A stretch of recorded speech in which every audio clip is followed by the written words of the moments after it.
Drag racing, it isn't just a sport, it's our legacy. Performance, it isn't just a word, it's our promise. 3 generations, one unwavering passion. Speedflow, where innovation meets performance. Proudly Australian, unmistakably world class. Speedflow.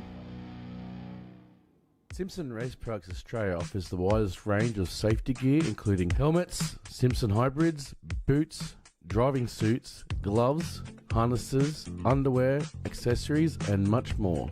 Whether you're on the drag strip, circuit, or off-road, Simpson Race Products Australia has all the gear to keep you protected. Built to protect every race, every track, every lap. Simpson Racing Products Australia. For more information or to get some of the best safety equipment in Australia, send an email to sales@simpsonraceproducts.com.au or contact them directly on 0407 108 103 or 02 9545 6662.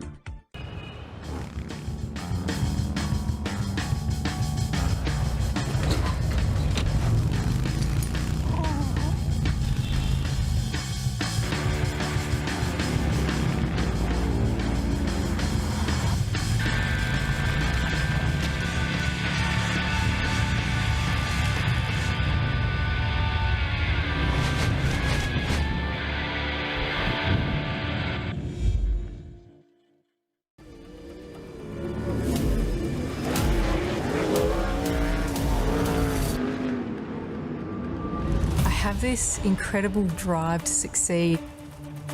I've just got this ambition, I want to get on the podium. I think there's a lot of people that have an older mentality and don't think women belong in motorsport, and that's one thing I'd like to prove a lot of people wrong. It's you in the car and it's your ambition and your drive to win. As soon as that helmet goes on, that's it.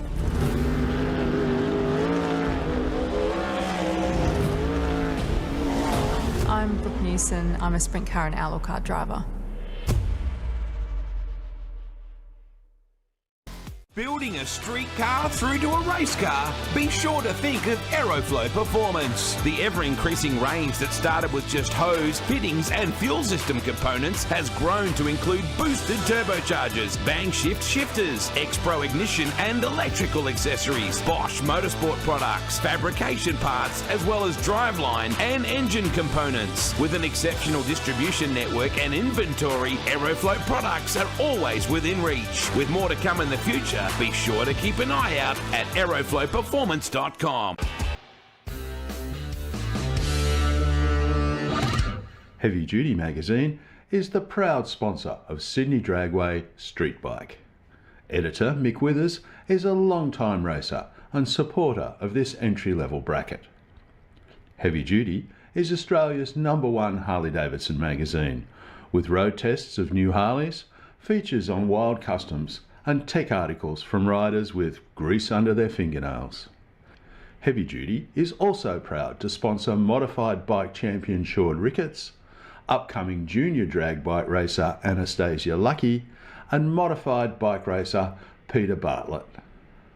Grab your copy of Heavy Duty magazine from heavyduty.com.au.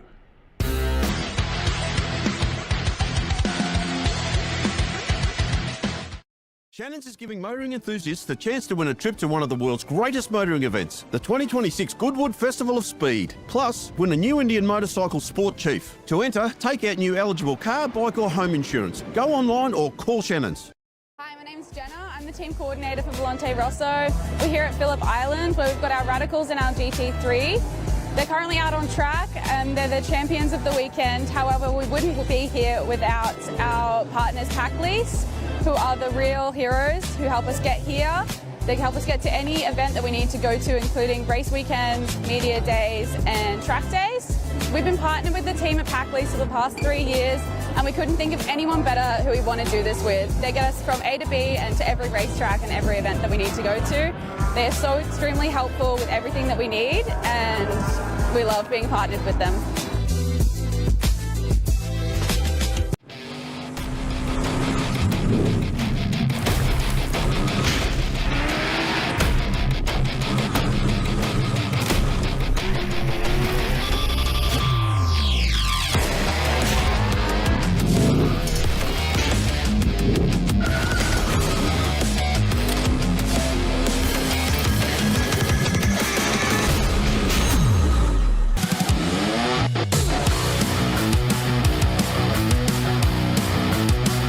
Drag racing, it isn't just a sport, it's our legacy. Performance, it isn't just a word, it's our promise. 3 generations, 1 unwavering passion. Speedflow, where innovation meets performance. Proudly Australian, unmistakably world class. Speedflow. Well, welcome everyone to another. Come on, you're supposed to jump in. Aeroflow Race for Real, of course, tonight is the Boxer Night. Of course, it's a theme night here this evening. We're not too far away from getting our first pair of cars. I can see them coming in under the tunnel now, Mark, as we speak. And it should be a bit of a cracker night. I think this evening we'll definitely see some horsepower being made because it is so cool. And I did notice that the moon is all but full. So, yeah, should be a good night, hopefully. And yeah. Bit of tyre squealing, a bit of howling out there. Yeah, exactly. We'll have the lot. Yeah. And, mate, look, we're joined by our pocket rocket down at the starting line. Yeah, he drew the short straw tonight. Yeah, it's too cold out there. Howard Stewart, how are you? Very well, thank you, guys. Welcome, everybody, to Aeroflow Race for Real here at Sydney Dragway. And talking about pocket rockets, we're kicking it off with a couple. We've got David Muscat in the Mini taking on this Honda-powered Mini. Oh, wow. So the rocket lane's got the K-swap going on. Let's see what he can do. I dare say this car will be pretty quick. We've seen plenty of Honda power plants in cars that they didn't come out in. And this little Mini, nothing but wheel spin and torque steer. Wow, that is a quick little car. We've got Dave Muscat in the Aeroflow lane. I tell you what, it's pretty straight down the track. Yeah, wow, 1286 with an 114 miles an hour. There is a lot left in that little Mini out of the rocket lane. And a 1548 with a 9 for the Muscat Mobile in the Aeroflow lane there. Well, I really expected that car to torque steer all the way down through the bottom end. It might not have torque steered, Mark, because it might have been spinning the wheels. Yeah, that's quite possible. It definitely got a little bit out of shape off the line. Yeah, I guess it's the beauty of having the front-wheel drive car. If you're brave enough, you can sort of try and steer your way back into the centre. Cortina and I think Mitsubishi, I think it might be in the Aeroflow lane now. The SUV out in front. And I can see waiting in the water box. Pretty cool little RX-2 down there. Left-hand drive. And a 1527 with a 590 mile an hour for the SUV. And 16.1 at 84 miles an hour. That unmistakable rotary sound there. Yeah, absolutely. Stewie will be just absolutely blazing down there. 100% I am. The guys from SICK 100 Racing are here tonight. Of course, those guys have been doing plenty of testing here at Sydney Dragway at our private test days. The little manual shift at 1200 doing a great job. But let's see what this left-hand drive RX2 has got for us. A little bit of a misshift there on one of the shifts, but looks like the Aeroflow lane's going to take the win here. 1091 with a 9, 132 miles an hour. Definitely showing some promise in the Aeroflow lane there, Mark. Yeah, absolutely. And a 13.2 at 99 miles an hour for the little Mazda. I think there's a 12 left in that for sure. I often wondered how it would be driving a left-hand drive car, because you're obviously doing everything wrong-handed. Yeah, well, yes. And unless you're actually left-handed. So, you know, it's all different to driving it sensibly on the street as opposed to trying to rush through the gears on a racetrack and all that. Obviously, the footwork's the same, but yeah, you're shifting with your opposite hand to certainly what you'd be used to. Mate, when I was over in Hawaii, I rented a couple of Mustangs. Oh, yes? And, yeah, left-hand drive. And it's actually really weird because the camber of the road and everything, because it's all opposite to ours, it sort of feels like it's pulling you into the side of the road. Yes. And, yeah, it is really different. And, yeah, I think if you're driving something a little bit harder, it would be even more. Well, we don't have that camber on the drag strip, but, Yeah. I sort of feel too that if you're trying to, as I said, if you're driving just normally, it's probably not that big a deal. But if you're trying to rush through a gear change, or you get the opposite lock happening because you're a bit crossed up, then that's it gets very a lot more awkward very quickly because it's all something that you're not necessarily accustomed to. A pair of very nice Holdens down there on the start line, Stu. Yeah, we've got the Fennec Performance VL down here. But I'll tell you what, Mark, first timer down here in this Holden Ute, I had a look at it. I was walking back from Scrutineering. This thing, Mark, is so clean you could eat off it. The paint job is excellent. Well-presented car for this first timer. It's great to see him out here. Yeah, it is indeed. It sits really nice and low. It's got a great set of wheels on it. There was a really nice Maloo Ute in Scrutineering when I signed in, a black one, and the paintwork was black under fluoros. You can see everything. The car absolutely spotless. So credit to the owner. Hopefully we'll see it out on the racetrack very, very soon. Utility way, the better of the two, but the VL, we can hear it absolutely singing for its supper on the track nights, and I think a little bit of fume out of it around half track, but still runs an 11.03 at 125 miles an hour. And 14.8 at 98 miles an hour for the rocker lane. But yeah, that VL, you definitely hear it. Was a limiter I think I could hear for a little bit there. Screaming? Yes, yeah. And it's not a bad pass. Hopefully we'll see a little bit quicker as the night goes. It went 1.9 to the 60. So I'd suggest with an 11.0, it'd probably be a little bit quicker than that normally to the 60-foot mark.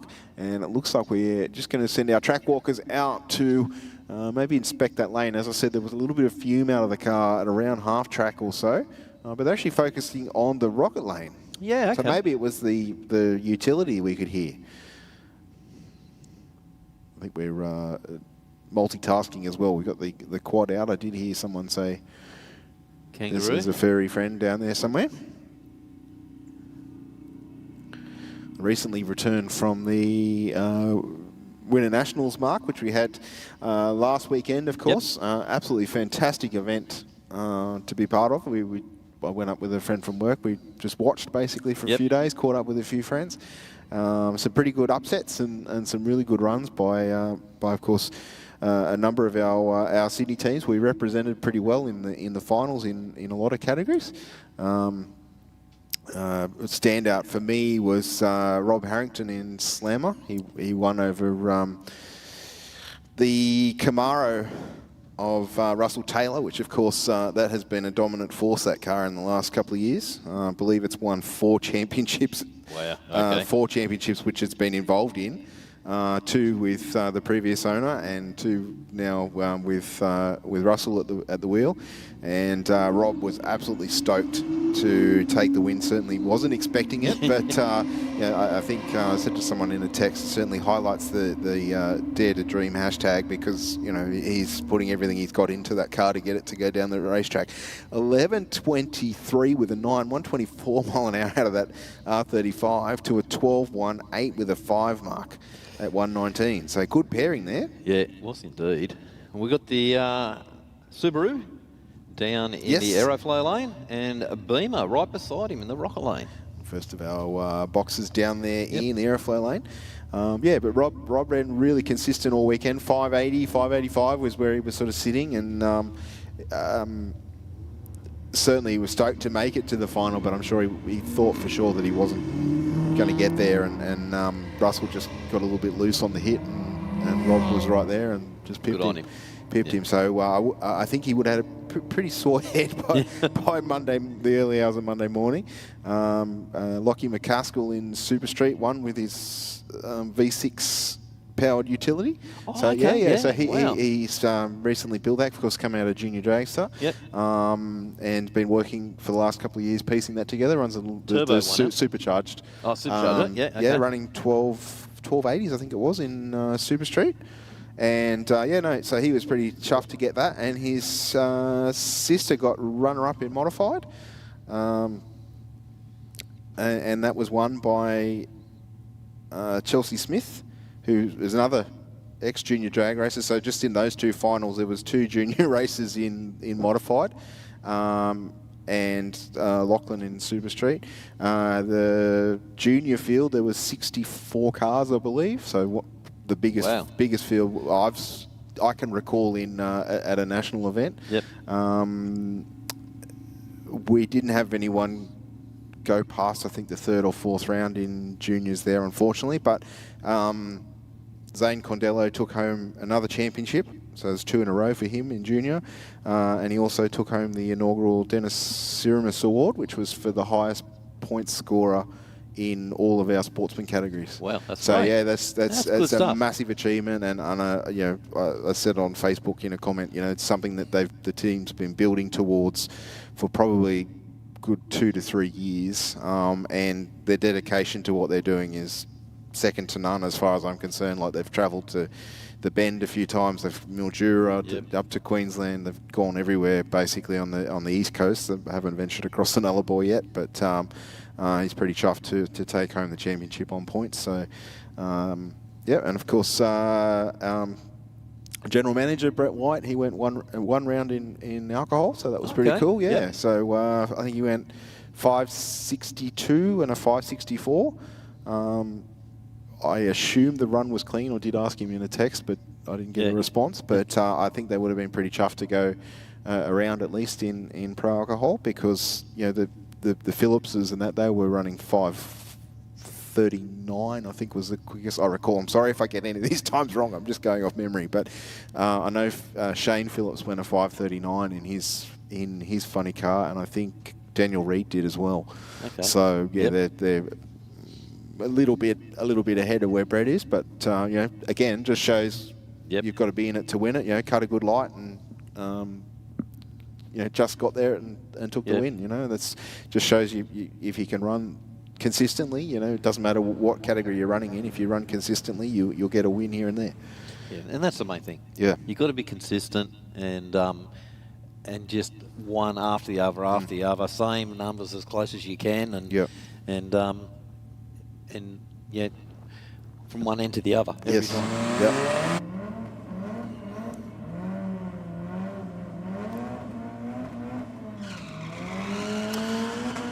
All right, big burnout from the Hilux down there in the Aeroflow lane. Yeah, it's been a little while since we've seen the JDR Motorsports Hilux out here. Great to see the boys back for a nice run tonight. Go get, Keith.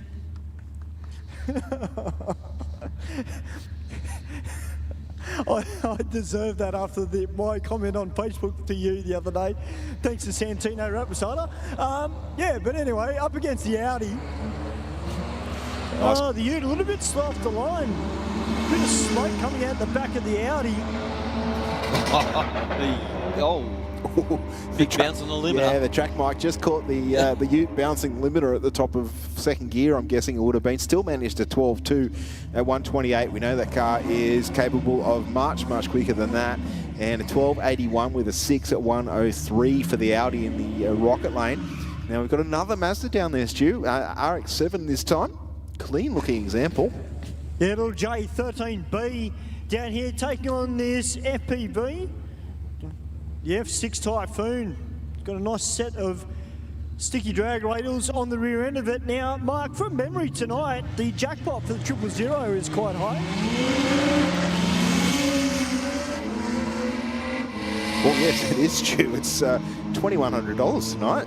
Wow, that's gone up quick. I have a couple of weeks off, and wow, okay, that's certainly worth winning. I was wondering why we were seeing they're all worth winning. That's enough to make substantial upgrades. Yeah. I thought it's been a while since we've seen David Muscat.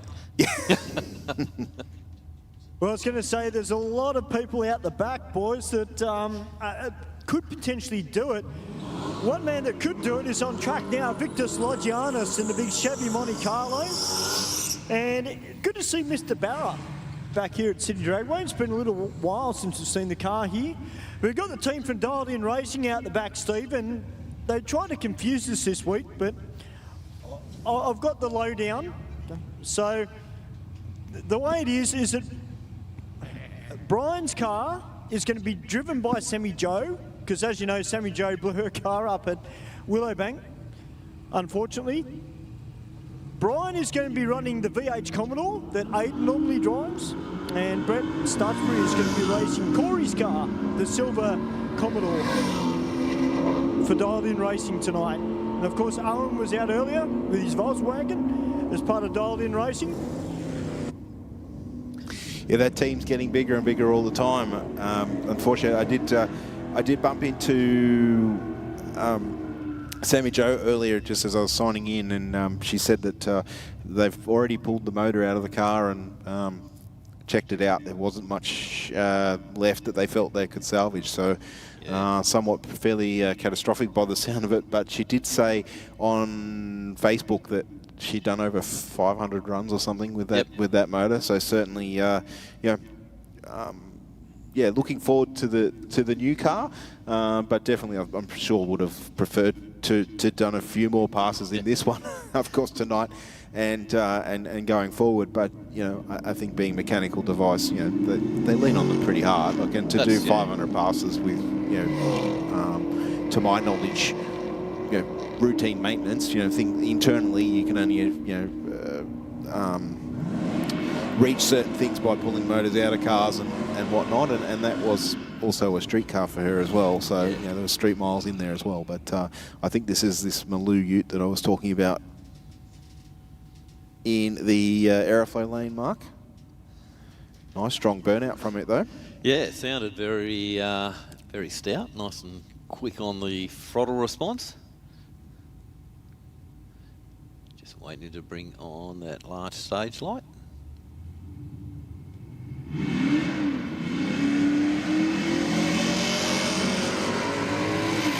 Wow. Yep. It's pretty quick. 1.4 to the 60. Ooh. And the Rocket Lane on the brakes already, but 9.24 with a 149 miles an hour out of the Baloo Ute. Wow, Mark. That's, and I think, dare say there probably would have been a little bit more left in that too. I think that's all. Yep. Well, Mark and Steve, we'll see if we can get a word with the man, Mark Daskalakis. Don't you go anywhere. Mark, that was a great time out of that Ute. Yeah, that just went 920s at 149. Yeah, pretty stout combo. Dart LS combo, turbocharged, turbo 400. All the good stuff. Yeah, that's right. Tell you what, can't wait to see more of it. Wow. Yeah, not only does it look good, it performs as well. Absolutely, and as you said, I think there's a little bit more than that car. It wasn't running when I went up into Scrutineering. It was sitting silently in the line. Yeah. Well, Mark and Steve, it's been a little while since we've seen tough C63 here. It's great to see the Mercedes back. Probably doing a little bit of testing for the Euro Day coming up later in the month.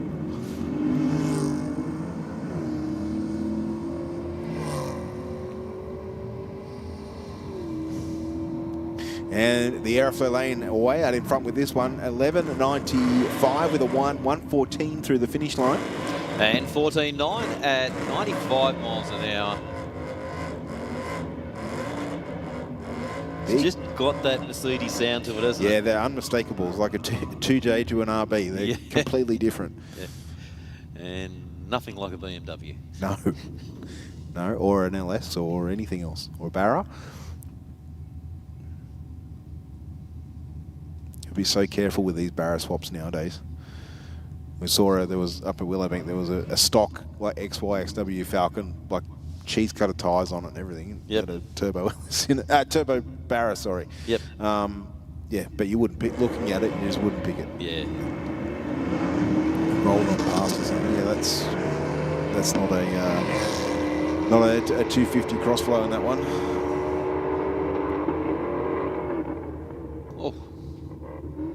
That was close across the finish line, only a 10th, and a bit over a 10th, and 11.95 with a 3 at 1.19 will take it in the Rocket Lane. And 11.8, 132 miles an hour for the Aeroflow. Yeah, big speed difference there from those two. The Mercedes, a good 13 mile an hour more than the car that was in the Rocket Lane there. I was watching a thing on YouTube a couple of weeks ago, and it was the new Falcon or the new Ford motor. Is it the Godzilla? Yes. Okay, so the guys, I think Dandy's built the motor for it. And then a couple other guys have been involved, like big names within. And they've put they've put this car together. They put it on a dyno, on a hub dyno, and it sent the thing into restart a couple of times, the dyno. It's an absolute weapon. And this guy's just had this car forever, and just got better and better and better. So it was up in Queensland. So I dare say we'll start seeing something of that car. Be interesting to see what comes of that, because we're seeing that motor being put in more and more cars, I guess. As time goes on, but they are a big engine, I guess. That's the downside with the twin overhead cams and all that stuff. That they're physically big motor, almost like a Hemi to fit in a car. You can't go putting them in small cars unless you want to cut all of the inner guards out. Well, that's what they had to do to this XY. They took out the in the XYs they've got the towers in it. Took all those towers out, flattened out the skirts each side.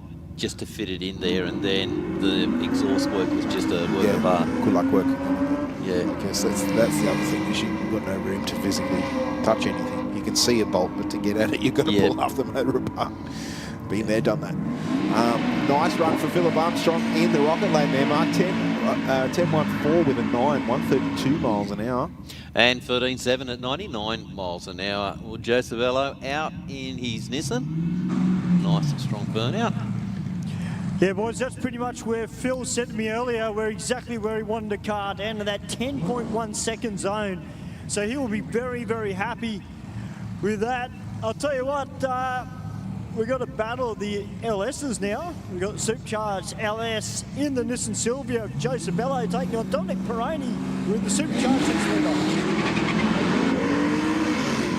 Hit one of those cars, the rear tyres just screeching for a little bit of traction, but I think Joe's going to take this out. But the Commodore of Dominic keeping him very honest across the finish line. 9.26 with an 8, 149 mile an hour for Cervello. And 9.8 at 138 miles an hour. The Commodore actually braked early. Yes. Yeah, wow. Getting quicker and quicker, that car. We've got the Gemini down in the Aeroflow lane. Yes. Air cleaner poking out the centre of the bonnet. Yeah, definitely not a four-cylinder in this one. Of course, I could see the two pipes with a little bit of warm air out of the middle of the car there, where the pipes exit, of course. But the air cleaner definitely a giveaway that what's under the bonnet. Well, you're just going back in for another hit of the burnout. Just get a bit more heat in those tyres. It's Eden Abella down there in the rocket lane. Of course, Eden out here very regularly at Sydney Dragway. And it's a very quick car. Yeah, very quick. Recently came out for the roll racing that we had a few weeks ago. Really liked it. So that's perhaps another avenue of drag racing that he's going to be keen on. A lot of sparks out the back of that car then. Hold it up, guys. There's a big spark. It came out of the back of Eden's ute on the launch, and it doesn't look pretty. I think, can you see underneath there? It looks like something, either a drive shaft or tar shaft. And just pulling up just to the edge of the burnout pad there. Yeah, that little spark came out the left rear of the car, Mark. Yeah, Stu, like, I thought I could see something hanging out, whether it's a drive shaft or was a tar shaft on the...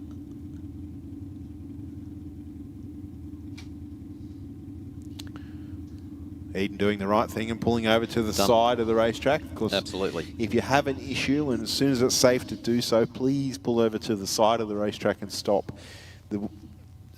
The reason we ask you to do this is that if you are leaking any fluid or parts or vice versa, what it does is it minimises the clean-up time, and it's a little bit easier to clean up off the side of the racetrack rather than down the ideal middle. So Eden doing exactly the right thing there, pulling over to the side, and hopefully we can get that car off the racing surface without too much drama. I'm not sure. It seemed to be rolling okay to that point at least. Yeah, that's so a good thing. That's one positive. Unfortunately for Eden, he's going to have a little bit of work to do in the workshop. I don't think I've seen that car brake before, so I've put the mocker on him. Sorry, Eden. We've got the quad coming down. I'll hook the car up and drag it off the track.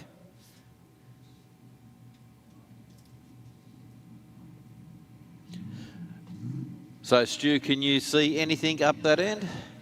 Yeah, I just asked Eden. He says it's the CV. So, hey, we've seen it happen many a time to Sammy Joe, a couple of times with the CV joints.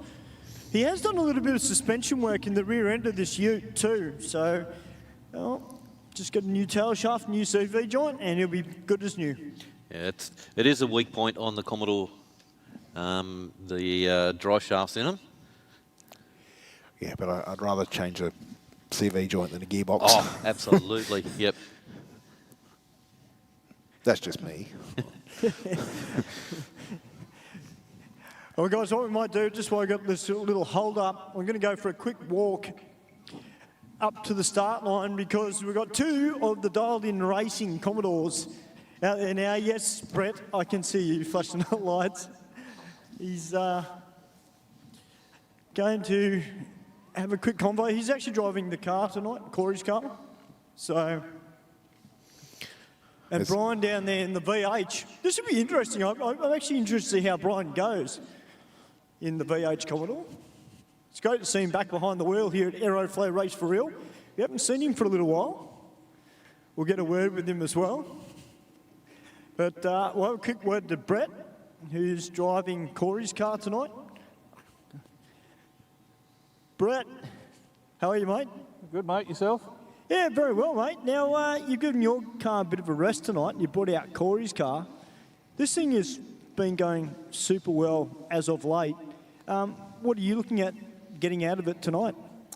I don't think I'll match his PB in this thing because I'm about 30 kilos heavier than Corey, but I'll do my best, mate. We had a little hiccup at the Winters, but we're just aiming to see if this nitrous triggers tonight.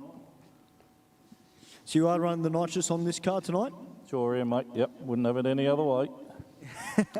Well, we know what you can do in your red rocket, mate, into the nines. We'll grab a quick word with Brian, who's driving the trusty VH tonight. Brian, it is great to see you back here at Aeroflow Race for Real, mate. It's been way too long. Yeah, it's great to be back, Stevie. How are you? Mate, I'm behaving. That's the best part. But, mate, you looking forward to steering this thing? Because I don't know if you've driven this thing before. No, first time in the car tonight, and I'm really looking forward to it. A bit nervous, but that's how it goes. We had a bit of a mishap up at the Winners, so Sammy's got to drive my car tonight. So this thing here, tell us a little bit about it, because obviously a lot of people here have seen the car, but they don't necessarily know a lot about it. This is Dial-In Racing's 1 week build. We built this car in 1 week, ready to go. And what engine's it running in it? 5.7 on E85. Beautiful. So I can get some E85 fumes down here, boys. So wait for the rocket to fire up. Brian, we look forward to you hitting the drag strip, mate, and seeing what you can do in the VH. Thanks a lot, Stewie. Have a good night. I certainly will. Now, Sammy Joe's down here, boys. Now I can attack this two ways. I can either talk about the red car, which she probably doesn't want to talk about, but, you know, driving the red car. Sammy Joe, welcome back to Sydney Dragway. Back at my favourite place. I love Sydney Dragway. Now, you're driving Brian's car tonight. You've already done a PB in this car. Do you think in these conditions you can go a little bit quicker? Hoping for a 1080 at some point tonight, so we'll see how we go. Of course, running the nitrous in this car. Very similar setup to what Corey's got in his. I guess you'll be watching Brett's pass intently to see what his car's doing, to give you an idea. Yeah, both cars run similar numbers, similar setup, LS, 150 shot of nitrous, turbo 400. So I'll be watching very keenly to see how the big fella gets down, and hopefully I can go a little bit quicker. Well, Sammy, it's great to see the whole dialed-in racing team here tonight. Now, of course, we've got plenty of bikes here tonight, and it's great to see a Harley here, particularly when it's got a dark side sticker on the rear end of it. Mate, what's your name? Andrew. Andrew, welcome to Aeroflow Race for Real, mate. We always know when you boys turn up, we get that unmistakable sound of a V-twin. What's the goal for tonight, mate? Trying to get into the nines, just testing, see how we go. Well, mate, we know these bikes are capable of some very quick times. They're not an easy beast to tame, but you do a great job of it. Yeah, trying to get the 60s pat down is a hard go, but we're getting there, Testing tune. Well, I'll tell you what, it's great to see Darkside Customs here tonight, here at Aeroflow Race for Real. Now, Mark, actually, I should direct this at Steve. Steve, can you please strap Mark to the chair? Because there's a very nice SLR 5000 Tirana that is about to come out. Is that the blue-green one, like a turquoisey? Yes, it is. Yes, I followed that car in. Very, very pretty looking car. I know Mark has a massive soft spot and a little bit of bias towards a LH Tirana or that era of Holden motor car. Yeah, just a little bit. Yeah, that's all right. I'm all for it, mate. I've done a little count the other day. I've had 14 of them. Oh, really? Okay, that biased. All right, that's a lot, you know. But all different models. Yes, but how many were forced swaps when you were younger? If you get the drift of my question. A few. Yeah, a few. See?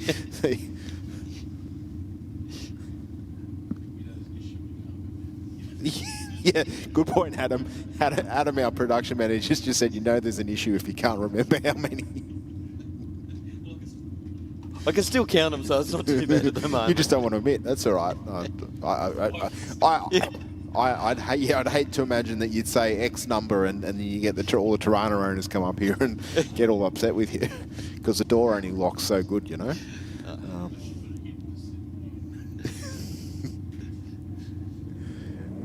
I think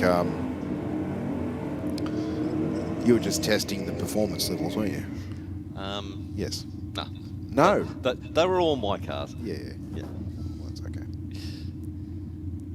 You got to remember, back then, Mark, they were available.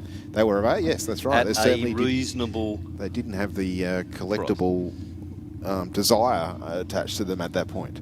They would have, some models would have, but definitely not to the same extent of today.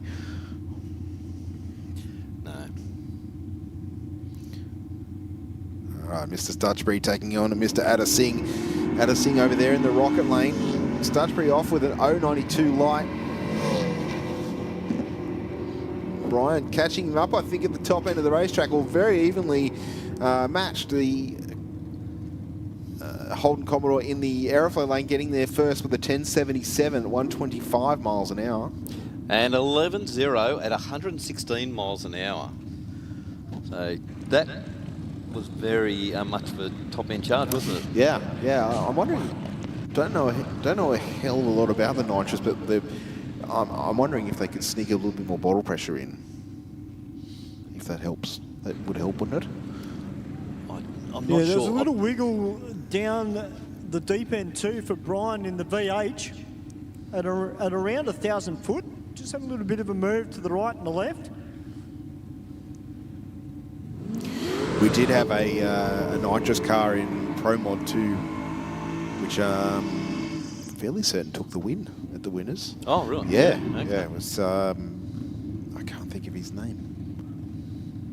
It was a silver Camaro. I said to my friend that was with me, I said it sounded like like a Pro Charger car has that real lumpy to it because he was just running like a set of Zoomies. Didn't get the nitrous flames that I would have liked to have seen, as we can see some of our furry friends on the big screen, just quietly observing the racing.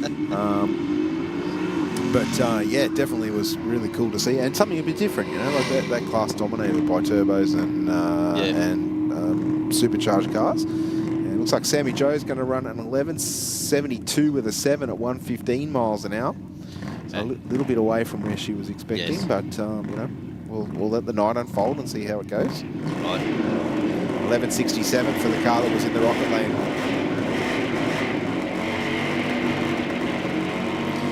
I think the Camaro that I was talking about is a New Zealand car, Oh, really? Kiwi car, and they've actually, one of the commentators said a couple of times that the car's being stored here, so I'm looking forward to seeing it a little bit more, because it is cool to have something a little bit different, and just a completely different sound to what we're sort of used to. Ran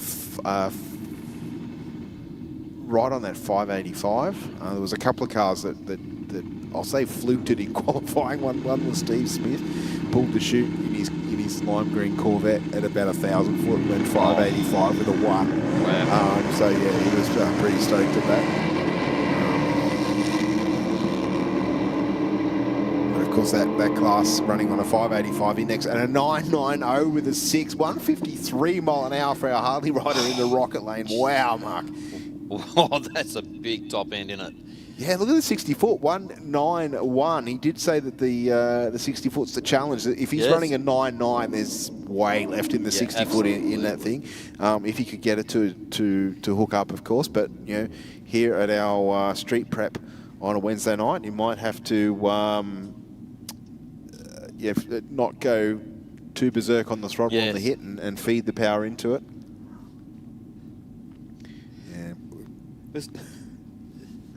The nitrous cars have sort of drifted away a fair bit, haven't they? Like, there was a big following in the earlier days. So you got this 1000cc Jackson down here, Steve, and the swing arm has got 3 very familiar letters on it, mate. DME. Darren Mayer Engineering. I think it is. The swing arm is from America. Yeah, well, there was a couple of extreme bikes running up at Willowbank, and one was into the 6.6s, 222 mile an hour or something, I think he ran. That's pretty quick to be swinging off the back of a bike. Yeah, no, I'll pass things. 950 with a 2, 142 mile an hour for our bike in the Aeroflow lane. And 10.9 at 123 miles an hour for our rocket lane.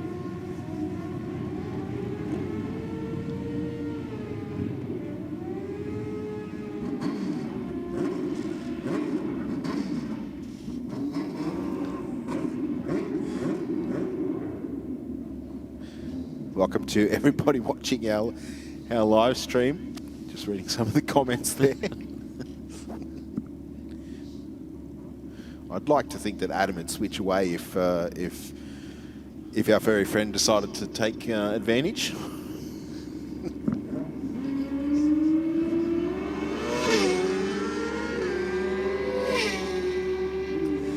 The Aeroflow lane out in front. It looks like some issues there for the rocket lane. 878 with a 3, 156 miles an hour. And 14.6 at 115 miles an hour.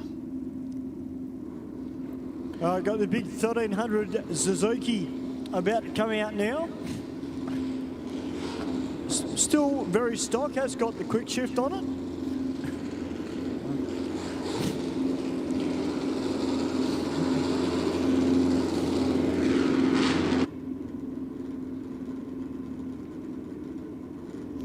Of course, tonight all about trying to beat your own PB.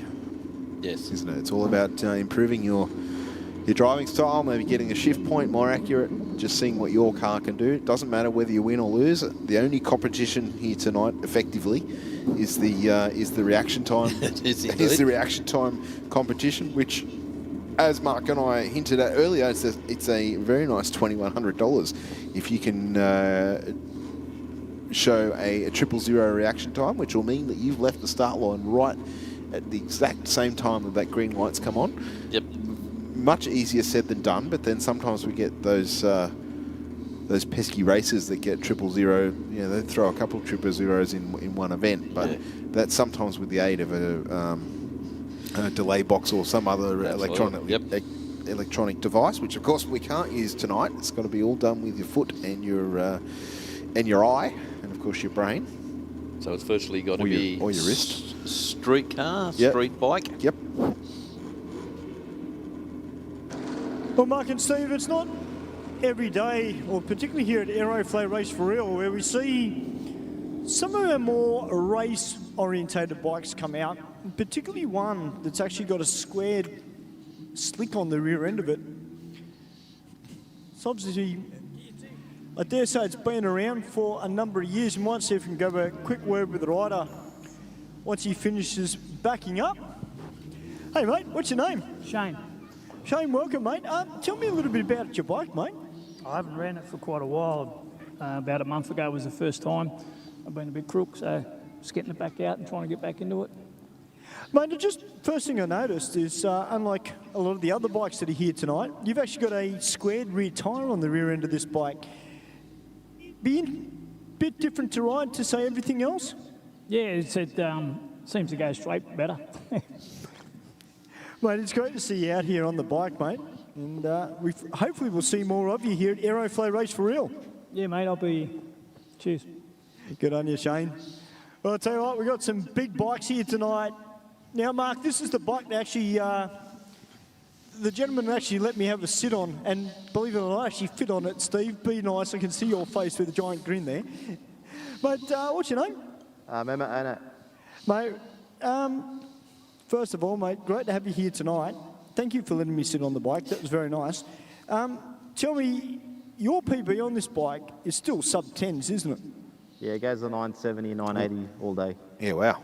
That's good and consistent, isn't it? That's what you want for drag racing. Trying to keep it simple and just get down the track and still carry my son on the bike on the weekends. That's the goal, anyways. Well, mate, it's great to have you here tonight as part of Aeroflow Race for Real, and I can't wait to see what you get out of the bike tonight. Thanks, brother. Yeah, All wow. right, well, we got Shane Copping here on the Kawasaki. Shane, great to see you here tonight with your brother. Mate, this thing's going real good. Oh, not good enough yet. Not good enough yet?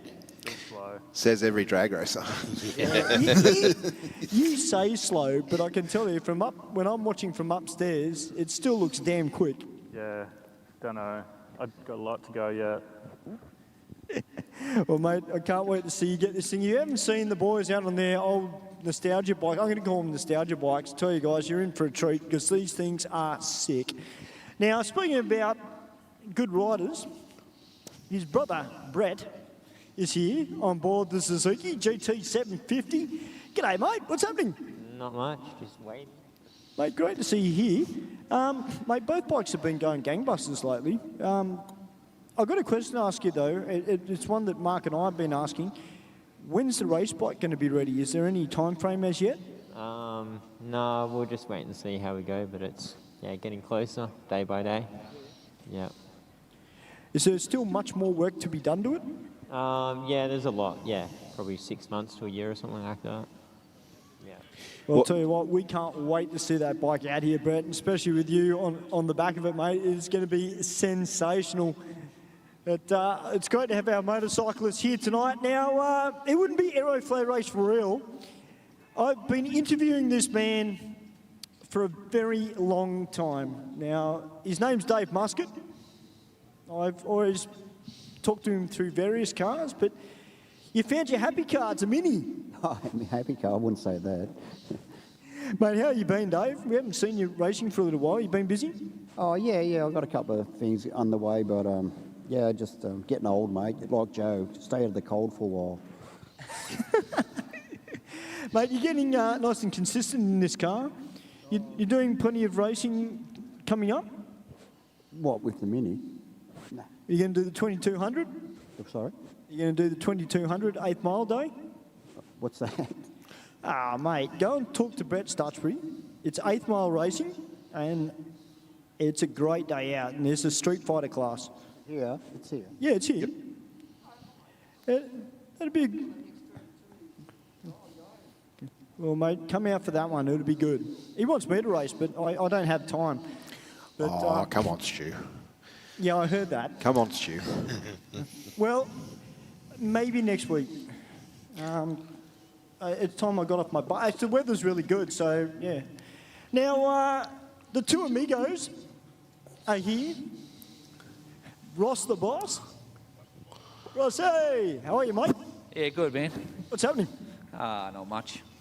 Just bit more testing? Just more testing, see how good it goes. I don't know if I fixed that problem from last week. We'll see how it runs. What was the problem last week? Have you worked it out? Had a good and hard look at it during the week? I checked it out. It doesn't feel like it's leaning out. Put an LS motor in and get rid of that Ford. Geez, if it's not you bagging him out, it's Eden. Hopefully the car, we've seen its potential, but hopefully that little lingering problem is not something that's going to escalate for you. Well, that's right. I just got to fix it before, it'll run. No, it doesn't hurt itself. So. Yeah, you put a lot of effort into this car too, and it's starting to reap the rewards for you too. Yeah, that's right. So. We want to see quicker than a 9.4. Well, from who? From me or you or Ross? From Ross, mate. Well, he's got to spend some money, honey, on his motor. or put a supercharger or something on it. Or maybe go NOS. Yeah, that's it. I still want to see an 870 out of you yet. Mate, you've seen plenty of 870s and 86s. What's the matter with you? The first run was only slow because I thought being so cold, the track might be a bit iffy. So, but next run, I will put my foot a little bit harder on the accelerator. So you heard that, Mark and Steve? He's going to try and go quicker. He's going to put his foot to the floor.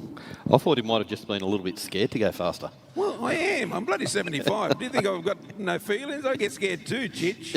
And I didn't run last week, so I've been 2 weeks out of the seat. So it's like learning to drive all over again. Just on that, I want to just throw something out there. I know Joe's just admitted his age, but I didn't realise Pommy Steve Reed, who's been running his fuel car, he said during coverage of the Winter Nationals, he's 71 years old. Wow. Yep. So he didn't get a full run in the fuel car weekend just passed because he was kept throwing the bowl belt, but he's hoping for a 390 at some point. 71 years old. There wouldn't be too many people, I think, that could physically do that. I don't know when Don Gartlett's actually finished racing, but he's now Will you into... stop talking for a minute? Okay, sorry, Joe. Go. Look, I'm going to try to make... It's going to be an 8-second the next run, as long as nobody's dropped anything on the track in front of me. Right? It'll be an 8 for sure. It's fully prepared for you, Joe. Yeah, but you know these street cars, they seem to... I don't think anybody's got the air conditioners on tonight because it's too bloody cold. But they might have the heaters on and still dripping a bit of water. No excuses. It's just been sprayed and everything, mate. It's waiting for you. It wouldn't be race for real without a word from Dave Muscat or Joe Sabello.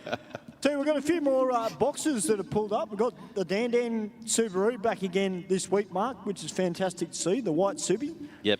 And we've got another Subi here. Great to see a whole heap of them here tonight. I was really hoping that we'd get a heap of the Subis out, obviously being a boxer night, but yeah, it's a great part of the scene. What's going on, guys? We good? What was that? Did you say it's a what? This is the one to watch out for. Oh, I've seen this thing before. It's quick. Is it going to go quicker?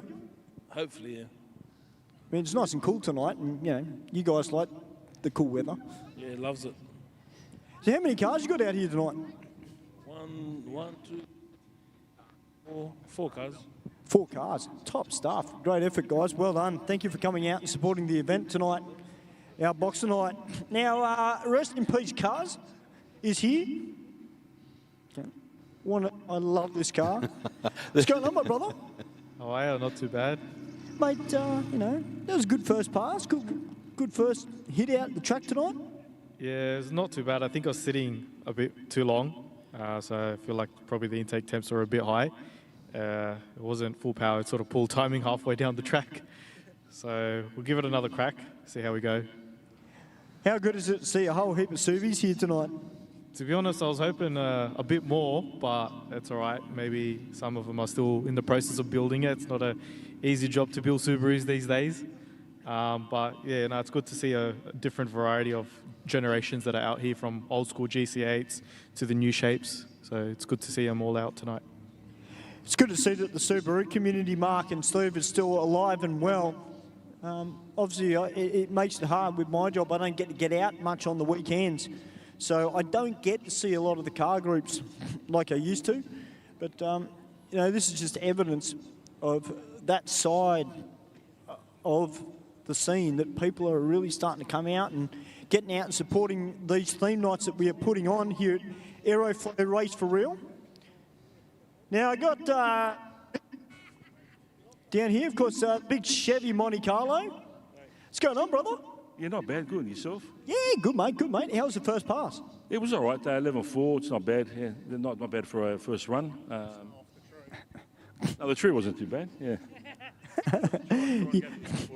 Yeah, well, there's a few drivers and riders here tonight that are capable. You've got to get in quick. We're having a good time. It's a bit cold, but a bit freezing. But it's good for the cars. They make power. So. But then you got to get it to the track. Got to get it down. That's right. So, but the track seems good, pretty good. So, yeah. So, have you had any meetings recently, or a few days ago? We had we got a private test day tomorrow, but there's nothing. Been nothing on. Yeah, usually when there's meetings before, the track's really good. So we go have fun, mate. That's what it's all about, isn't it? I've got my mate with the FG over here, the Mr. Barrow, that I'm going to be running all night. So, well, it's just about to do an interview with this gentleman too, Mr. Barrow. What's going on? Oh, not much. How are you? Very well, thank you, mate. I saw your first pass. No, it wasn't that bad. It was good for a first hit out. Well, I wanted to beat Vic, you know. I think everybody wants to beat Vic, don't they? Yeah, he tries to beat me, but yeah. Kikides. John Kikides, eh? The old mobster boys. Yeah. Steve, you might remember that, the old mobster boys in the yellow Ford Cortina. Mark II Cortina was, yeah. Mark II Ford Cortina. Super Sedan champion. 1992. No, that was back in 1992. So, Mark, you might remember. Remember this, Vic? Oh, yeah, with the U. Oh, wow. In front. Yeah, I know. Okay. Oh, they're showing me some old school photos down here, Mark and Steve.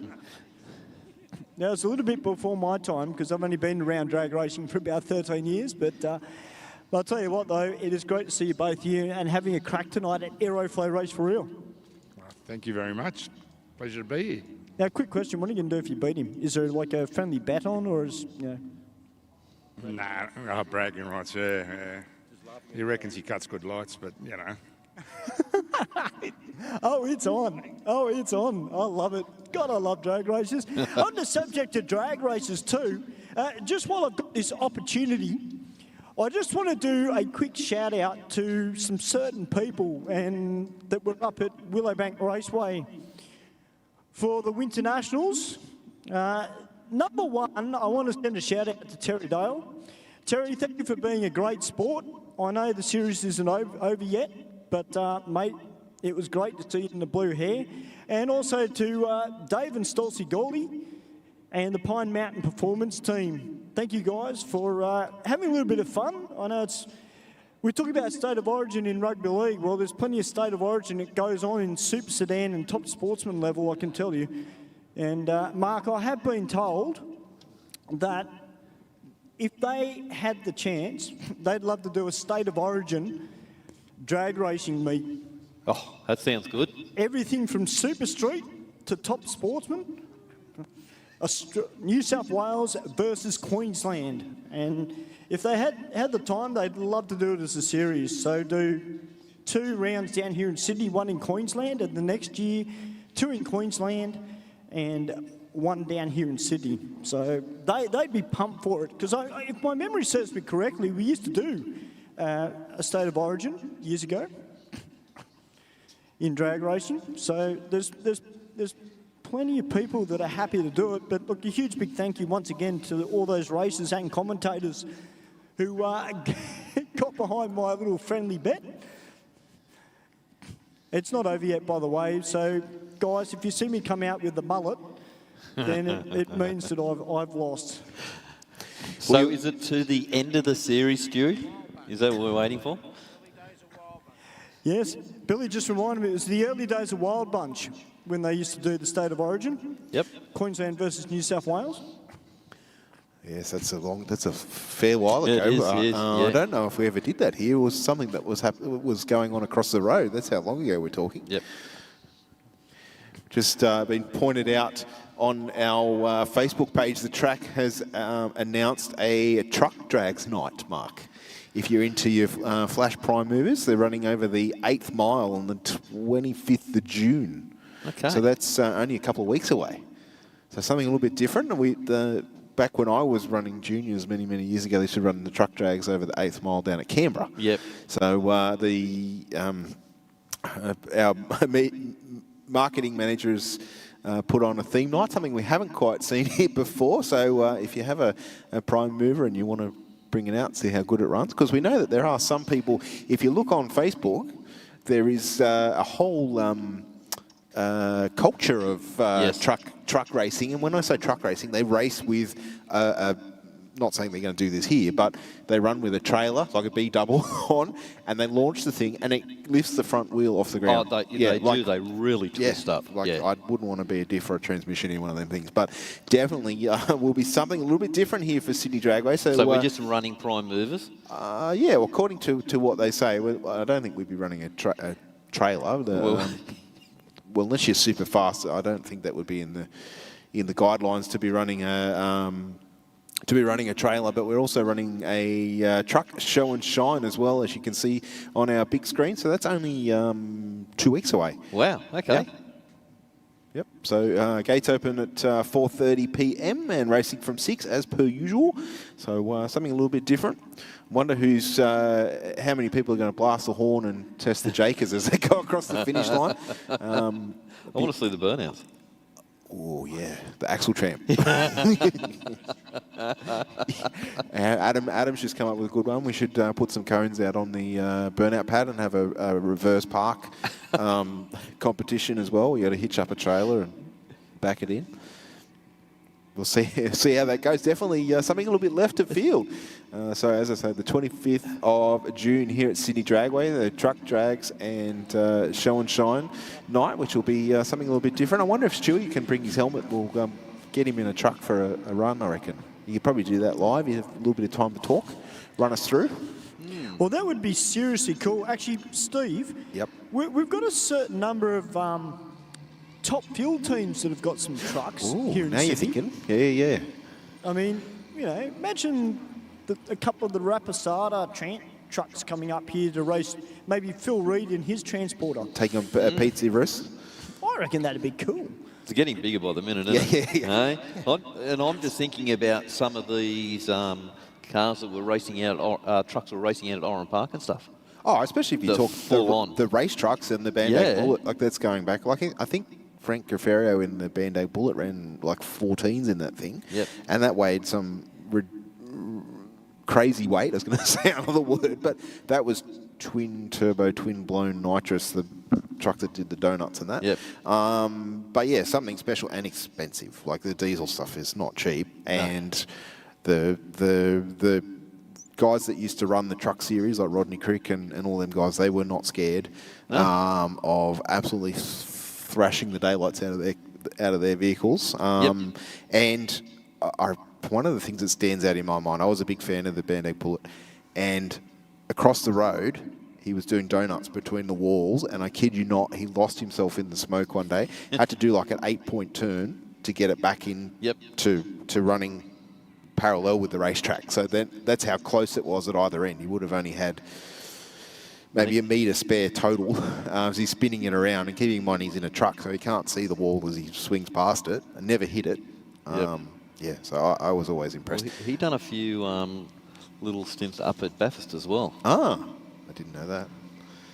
When he was at Canberra, I also remember, because we did a lot of racing in Canberra, he used to get under it with the oxy and warm the sump. Because obviously the oil's too thick, it wouldn't start. A bit like an F1 team. Yep. Of course, and don't forget our Sydney Euro Motor Festival coming up is fast approaching. I know Adam is very, very keen for this one to go ahead this time. It's on the 28th of June, and he keeps telling me about this event, and it's getting bigger and bigger and bigger every time that we catch up. Of course, backed by Drift Club Australia now, ride with A Pro. And the entry list is getting bigger and bigger and bigger, drawing interest from all sorts of different motor groups and businesses alike that have come on board as corporate sponsors, whether it be Show and Shine, for the drag racing or the roll drags. It's definitely shaping up to be a fantastic event here at Sydney Dragway. That is, of course, the Sydney Euro Motor Festival. If you got your smartphone, you can scan that QR code and it'll take you straight to the relevant page to pre-purchase your tickets. And that, as I said, is shaping up to be an absolutely fantastic event. Kids under 13 have free entry. And with that also, Steve, is that if you want to enter into some of the events, you want to get in quick. Yes, yeah, because they're filling really quick. I'd imagine that spots are somewhat limited in some of those events. So there's drag racing, there's roll racing, drifting as well, and also a car show. We're hosting a car show down in the pits, along with some live entertainment. As I say, it's definitely shaping up to be a fantastic event here at Sydney Dragway. And what Adam's been telling me about the event, it's getting bigger and bigger all the time. Yeah, I want to see Adam wearing a French beret that day. I want a photo. He's wearing a French beret? Yeah, I want to see at the Sydney Euro Motor Festival. I want to see him wearing a French beret. Adam has a very strange look on his face. He doesn't know that wasn't part of the deal. No, but I mean, he'd be crazy enough to do it. That's why. That's why I said it, because you know he knows exactly what I'm like. So, you know, I just want a photo, so it's something we can put in memories.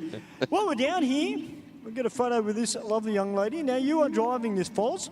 What's your name? Kiara. Welcome to Aeroflow Race for Real. First time racing? Nah, I've been here before. Just thought, oh, it's Subi night, well, boxer night, but I just thought, oh, well, I'll come out, see how it goes. It's not very happy at the moment, but... Oh, what's the matter with it? Oh, my diff. Oh dear. It's great to see you out here, and you know, you've got yourself and Sammy Joe. I wish you two could race each other. That'd be awesome. It would be fun to race a Subaru. Yeah, I mean, you know, you could probably smash Sammy Joe on the lights. She's driving a Commodore, but that doesn't mean much. Yeah. Great to see you here, mate. Have fun tonight. There we are, guys. The Foz, as they're affectionately called. I was just going to ask what you're smiling at, Mark. That was all. I was talking about a Subaru. Mark Duskalaskis from PSC Racing, Mark. That just kind of says it all. Now, we've got a rotary up here, but the driver's not with it, which is a shame in two ways. Well, I mean, it's great for you guys because you don't have to hear me blabber on about rotaries. But, oh, Sammy Joe's calling me. That's right, Stu. We know you're passionate about your Mazdas. It's all good. There's no shame in that. Oh, I forgot about that. Yesterday, Mark and Steve, the matriarch of Dial-In Racing, Shazza, it was your birthday yesterday. Happy birthday from everybody here at Aeroflow Race for Real. Thank you very much. Happy birthday, Shazza. You know, you're just lucky that it's not today, because then I actually have to sing happy birthday to you. So it's good. You're safe. I'm a good singer. But Yeah, I'm I not know. now. I was just going to say, you should sing anyway. No. It's not her actual birthday, so no. Okay. The voice is warmed up, as usual. But no, not tonight. I mean, if I keep doing that, Mark, they're going to make me sing the national anthem at the major events. So. And? Where's the problem with that? Well, we could get you to do it every Wednesday. Yeah, that's right. Thanks. If we were in the US, you would. Hey, look, I wouldn't be opposed to it, but, you know, I'm not as famous as some of those singers that come in and do it, so... Oh, but you can build that fame, Stu. You can build it. Yeah, nah. I actually would. It is actually something that I would seriously do. you know, I've got no issue in getting up and doing what I do best, have a microphone and have fun. I also do take it seriously when I'm doing that side of things. But we're getting back into the racing, which is fantastic. We got Owen, who's just below you in the tunnel in Dialed-In Racing Volkswagen, but rid of the bikes. We got that unmistakable sound you can hear through the mic of the Suzuki GT 750 of Brett Copping.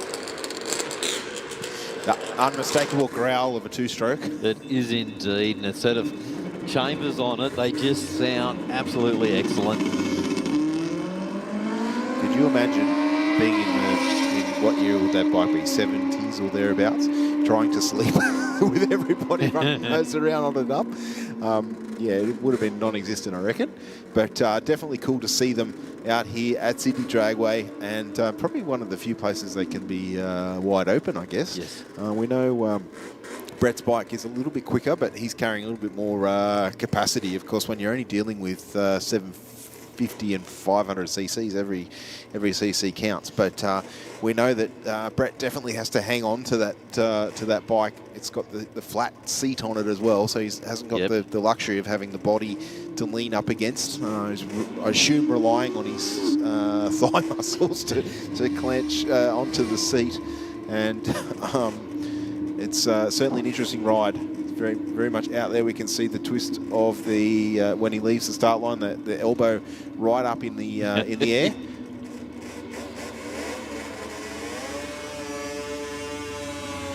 Goes through the burnout. That little tyre getting nicely warmed up as he does the opposite lock.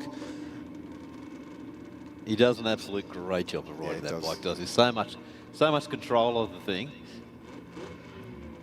Some interesting comments here on our Facebook page. The guys are talking about putting a twin Hayabusa motor in a Mini or something like that. Of course, the Hayabusa swap is pretty common in the UK. The guy I bought my Anglia off, he wanted to run a Hayabusa motor in the Anglia because they do that conversion quite often in the UK. It wasn't quite the direction that I wanted to go, but certainly pretty cool when you consider how much horsepower they make. As the two-stroke leaves the start line, 0.24 in the tree. Just leaving that little line of blue smoke behind it, two-stroke smoke. 10.9 at 113 miles an hour. Sensational. Can you run two-stroke with the 85? I don't know. I couldn't see why you couldn't. Well, that's a good point, Adam. It might clog the jets, but no, I don't know. No, I wouldn't think so. I'd put my lawnmower on it. See how good it goes. You just want the smell. You just want the smell. Yeah, it'd run. I don't say I have, but I would. And it'd run cooler, but you'd have to be filling it up every 3 minutes. Oh, the little Mini all crossed up again, trying the Aeroflow lane this time around. A little bit straight up, but moving over to the centre line. And runs on through for a 12.23 with a 118 miles an hour. I think the miles an hour's up on that one, so just put a little bit more into it. Moving in the right direction. Yeah, and moving around. Yes, and moving around. He'd probably get a little quicker ET if it went straight, but all good. I'm sure that it's an interesting ride, of course, and I just see Adam has brought up another event here on the 19th of July, so it's a very busy couple of weeks coming up here at Sydney Dragway. Up on the big screen you can see the Forby Nats. Of course, lots of prizes to be won, kids under 12 free. There was a whole heap of categories here. The Buff and Tough 4x4 car show. There's drag racing. Thank you, Adam, for my blind eyes. I can now read that. Special guest influencers, trophies and prize money. Flex ramp trophy up for grabs. Limiter comp. Live DJ. There's all. A bit more exciting. Yeah, all sorts of stuff going on. Of course, the four-wheel drive community always supports Sydney Dragway, and when they race hard for an inner vehicle that's not.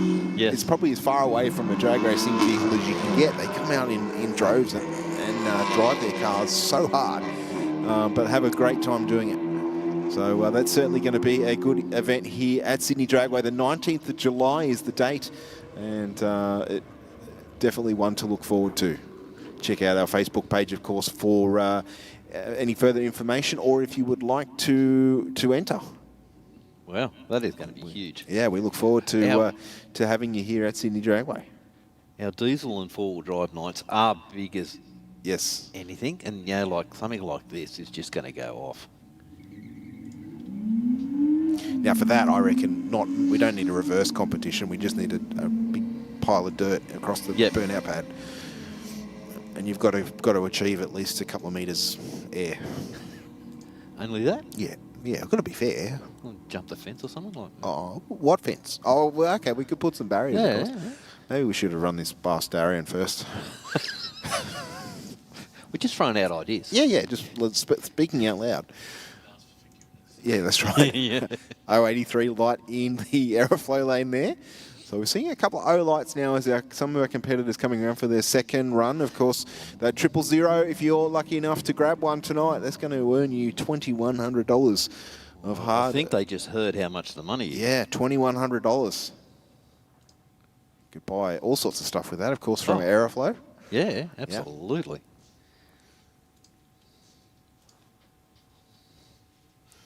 Would it buy you a turbo? Well, I don't know. I haven't priced a turbo from there. It'd buy you maybe a set of rims if you're keen, or some tyres. A set of Mickey Thompson street slicks or whatever they call them. Yeah, I was just looking at those, $630. Yeah, see? So you could buy, you'd have a spare. You need two. Yeah, I know. You've got one on each side. Yeah, I know. But $630 is $1,200, and you still have money for a spare. Or an Odyssey battery, or who knows? So you've spent the money already, but you're sitting up here. You're not going to win it up here. No. 17.49 with a 5 in the Aeroflow lane to a 16.64 in the Rocket lane. Next pair up will be the Nissan GT down there taking on the Golf in the Rocket lane.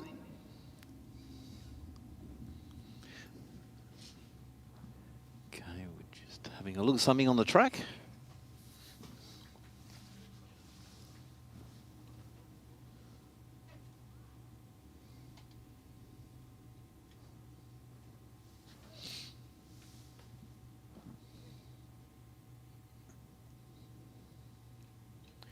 Well, another new event here at Sydney Dragway. Adam's working overtime, so is Darian in our marketing department. We've got a Cars Under the Stars with the Aurora drone light show. Wow. There's something different. We sometimes see the drones over the back here doing practice coming around Christmas time and whatnot, but that's certainly something that will be pretty cool. Vivid, and that we often see drone light shows, but that's certainly something a little bit different. Of course, most people, car people, will be familiar with the Cars Under the Stars concept, and that is, of course, on the 14th of June. So that's this weekend, this Saturday. Cars Under the Stars with the drone light show, which will be fantastic. Show and shine cars and drivers from $15 or $20 at the $15 online, $20 at the gate, I'm guessing.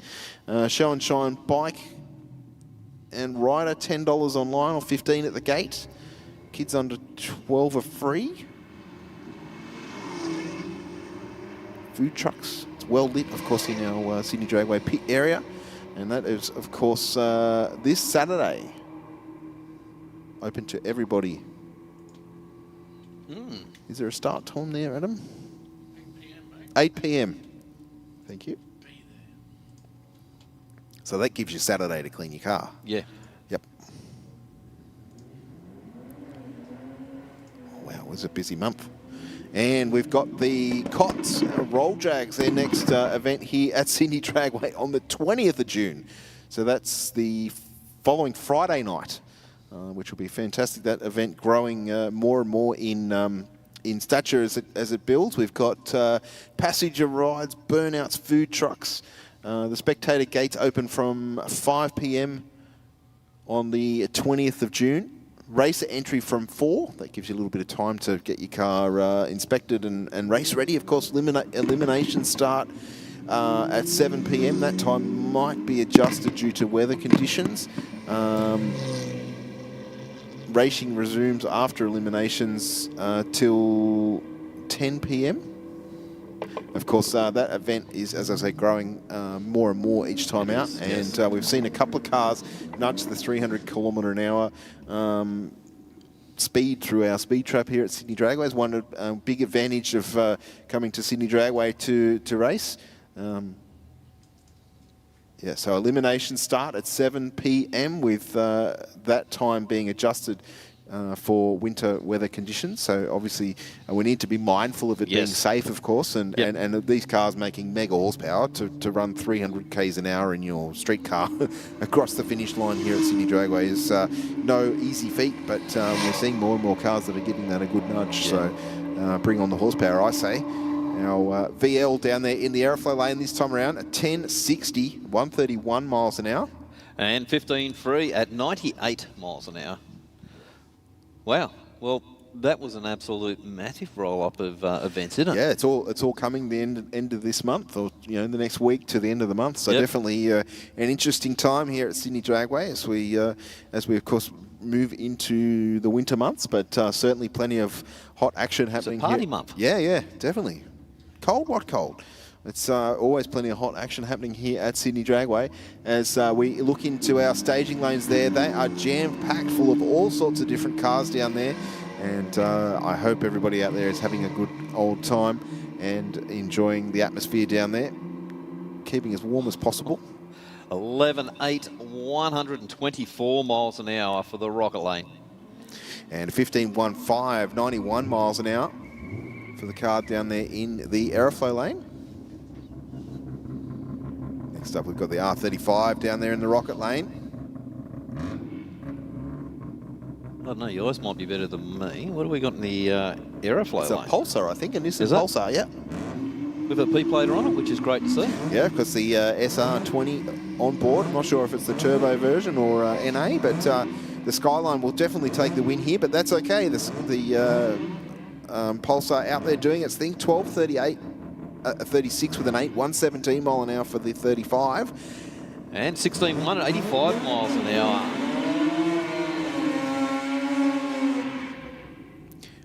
Nice pass from both competitors. Absolutely. I'd be happy if my daily went 12.36. We've got the Mazda down in the Aeroflow lane. Stewie did have a word to these guys last time they were out in that car, and it does have a, I think they imported it. Well, being left-hand drive, I would have been an import, but I guess these things don't come up that often, probably anywhere in the world nowadays, but so you can't be too picky on what you pick and choose. So a 12.29 with a 3, 111 mile an hour. So I said there was a 12 in it. That's a big jump from what he ran before to an 11.54 with an 8 at 120 mile an hour across the finish line for the other R35. Of course, the silver one that time around. And they keep... Ford versus Ford. It's a little bit biased, I guess, but that's one way to assure the win, isn't it? Yeah. On the 26th of July from 10 a.m. here at Sydney Dragway, as part of the all-4-day weekend, we're holding a Ford vs Ford drag racing showdown, which will include a number of different categories. And we have the street class, a middle eliminator, a top eliminator, a vintage gas, novelty, and I can't read that text, Adam. Oh, it's a demonstration. There we go. Thank you, Adam. And of course, that is something that you will have to enter separately if you're coming along to the all-4 day, but will be pretty cool to be part of. So that is Saturday the 26th of July. Of course, they've all-4 day always held around that last weekend of July, as it's Henry Ford's birthday. That's also my birthday. Oh, well, there you go. Yeah, so from 10 a.m. we'll be holding the drag racing, which will be after the spot meet that they normally have here. Yep. Okay. in the pit area. So, and then the Sunday, of course, is the static display. So good opportunity to get your car out and show us how fast it is, not only how pretty it is. I'm hoping that there'll be plenty of interest from a lot of people that aren't normally into drag racing. If they're coming along, that they'll give the drag racing a crack and see how they go. Hopefully pick up a few more entries to our Wednesday night race for reels as well, or even Street Fighter categories and whatnot. So definitely get a bit of interest happening. A good opportunity. We'll throw that ad up a little bit later on. There's a QR code there to purchase your competition tickets and also the spectators. There we go. If you zoom in on your screen, I assume that your smartphone will allow you to read the QR code. Thank you, Adam. And just check out what the requirements are there, because I'm sure there's plenty of fast forwards out there that want to run quicker than the 10.5 or the... Yep.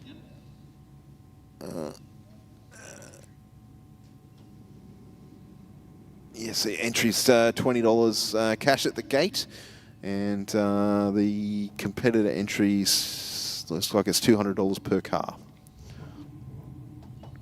So check out, obviously, either the link that's on the screen, or I'm sure you'll find something through our Facebook page for that. And as I say, you've got a little bit of time to prep for that, and 26th of July. So yet another, being in the classic car scene, that question has probably been asked a million times. Why aren't they racing at the All-4 day? Well, now's your opportunity. Yeah. Bring your car out and have a bit of a crack. You don't have to rotate the earth. It's all about having a bit of fun and just seeing what your car will go. Good close race there. 12.86 with a 101 mile an hour will take it. And 14.0 at 100 miles an hour, 160 Ks even for the Skyline wagon. It looked a little bit closer than that, just quietly, but there was a little bit of a gap on the finish line. Now we have Victor Satlergianis over there in the rocket lane. Now, he has one advantage here tonight. That car's heavy. Yes. So, traction probably not his issue. He's just got to time his reaction time right to get... Oh, he went after it. 021 red. Well, I think after Stewie was down there giving him a little rev. Oh, and his friend. Yeah. So...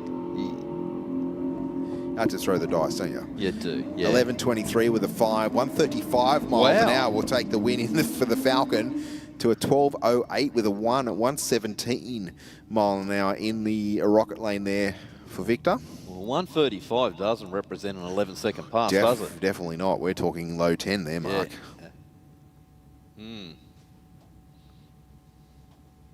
That's called power management, I reckon.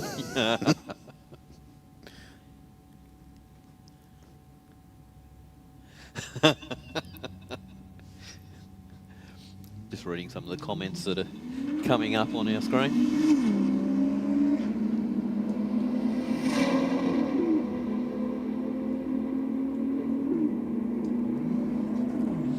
It'll be good to see it streamed. I'm not sure if that's been organised or discussed yet, but that All-4 day, I think that would be a pretty cool thing to introduce a whole different crowd of people to the world of drag racing. So a nice looking VT Commodore down there taking on Alfred in the RX-7. See, Series 2, I think. I don't mind. I don't mind the early RX-7s, and sometimes I don't know much about them, I will admit, but sometimes you see them for still an obtainable amount of money for an RX. This one's just run through a 10.23 at 139, so this is going to be up there a little bit if he chose to sell it. But yeah, you can see them sometimes for like around the 25 mark, which for a sports car, like that's not bad money. There's not many sports cars around of that era that you could still pick up for that sort of money. Yeah, and they were a really nice car. Do you know what I like about the RX-7? And again, I say this as not being a Mazda. A knowledgeable Mazda man, you can't fake them.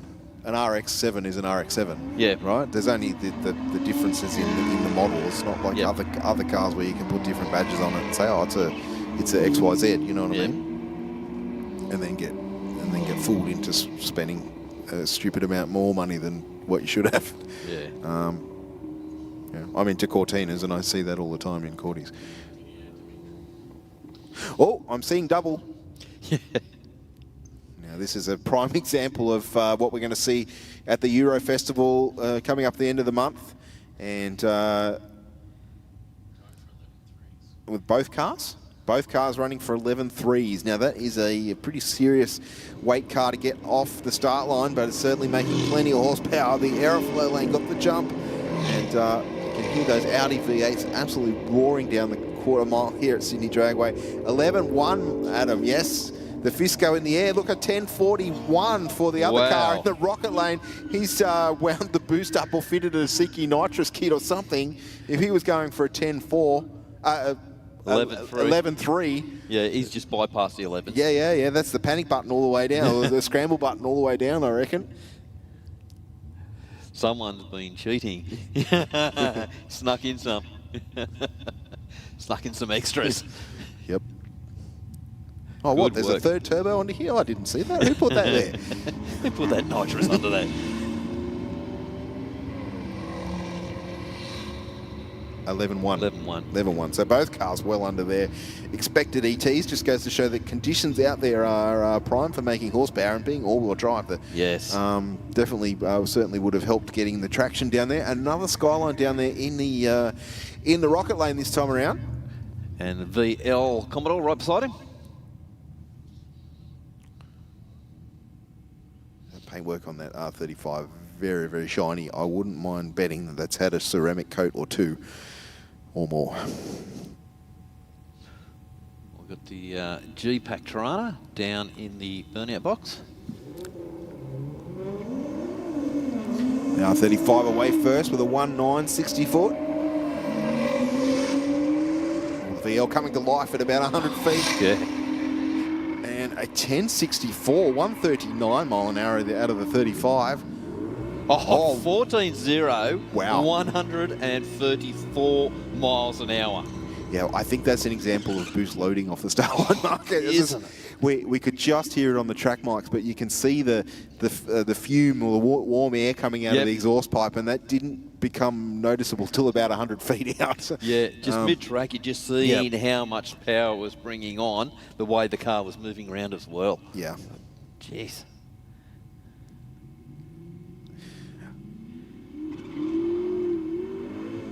Well, the G-Pack Tirana says it's G-Pack 355. And it's got a manual in it. Even better. And look at this thing going, 11.50. What a great pass. Now, this next car, I am interested to see how it goes. Now, we know that naturally aspirated cars, boys, depending on weather conditions, sometimes they can go quicker, sometimes they can go slower. The Hyundai Ioniq 5 being an electric, I'm interested to see how it goes. Of course, I was over at Time Attack a number of years ago when Tarzan Yamada took one of these for a lap around the motorsport park. And Hyundai, as I've mentioned on numerous occasions, they do a great job with promoting their motorsport and actually getting behind what their customers want. Yeah, look at that, Stu. 11.44 with a 3, 120 mile an hour, and would be such a sleeper without that mode programmed in, I bet. Wow. And 12.0, 114 for the Aeroflow lane. Just seen on our live stream, Team Digger Motorsports, of course, a very popular racer here at Sydney Dragway, has let us know that Ken Oath Gemini is on his debut. I assume that's the purple machine down here, Albie, or plum coloured Gemini with the V8 in it. Yep. It's the only Gemini I've seen tonight, so I'm assuming it's the same one. But always good to see new cars here at Sydney Dragway. So set up for Power Cruise. Just want to say a quick hello to everybody that is tuning in from around the world via YouTube. G'day, guys. Hope you're all well. I noticed that a lot of our regulars have tuned in. I'm sure they're enjoying all the racing coming tonight from Aeroflow Race for Real. We're about to have 00 HSVF come out. Got a big set of radials on the rear end of it, Mark. Can this thing go even quicker? Wow. Tell you what, impressed by the first pass.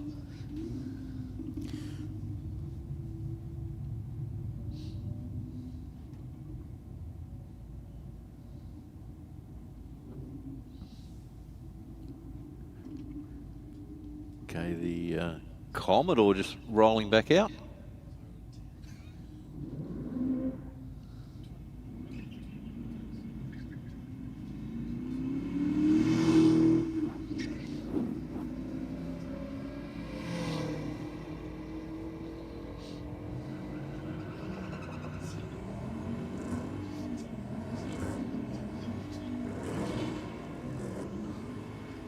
Well, nice strong burnout from the Ute.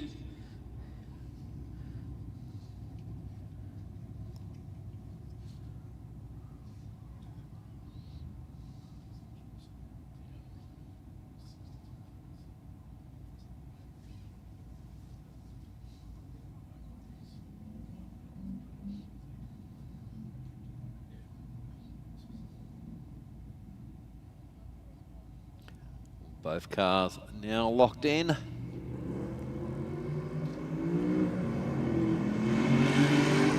Oh, the Ute just turning tyres. Goes out at a 1.7 in the 60. Moving around a little bit at the finish line, which is probably not where you want to be putting in wheel work. 10.22 with a 145 mile an hour this time, but a 13.0 will beat him, Mark. Yep. Due to the reaction time there. The slow reaction time was about 6/10 across the finish line.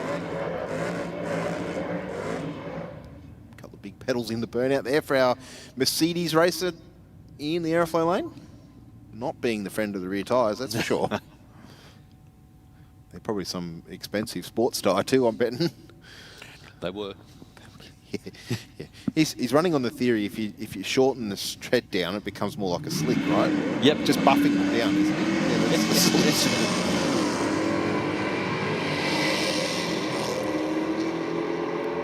And draws on by just past the... Oh, no, didn't get there. I thought he was going to get there. Yeah, I thought the same. We're watching the increments, and as they flash up on our screen, they were getting tighter and tighter as they went down the racetrack. Mercedes just fractionally slower off the start line, but didn't quite have the horsepower to make it up at the top end. Well, Falcon up against the Mustang. Well, we do have someone watching from Finland. Oh, wow. Yeah. So, hello to them. Thank you for joining us. I hope you enjoy our Aeroflow Race for Real Boxer Night here. Of course, one of our theme nights. We can have a number of Subarus on the premises, and they're out here racing. But of course, we're open to all sorts of cars and bikes. 11.75 with a 9, the quicker of the two runs there. 125 mile an hour in the rocket lane. But the Aeroflow lane got their first mark with a 13.74. 017 on the tree. I think that's the best we've seen so far. Yeah. But of course, we're looking for a 000 for that jackpot. Prize pool, $2,100 cold hard cash to go your way. Mark and I have already spent it in our mind. Yep.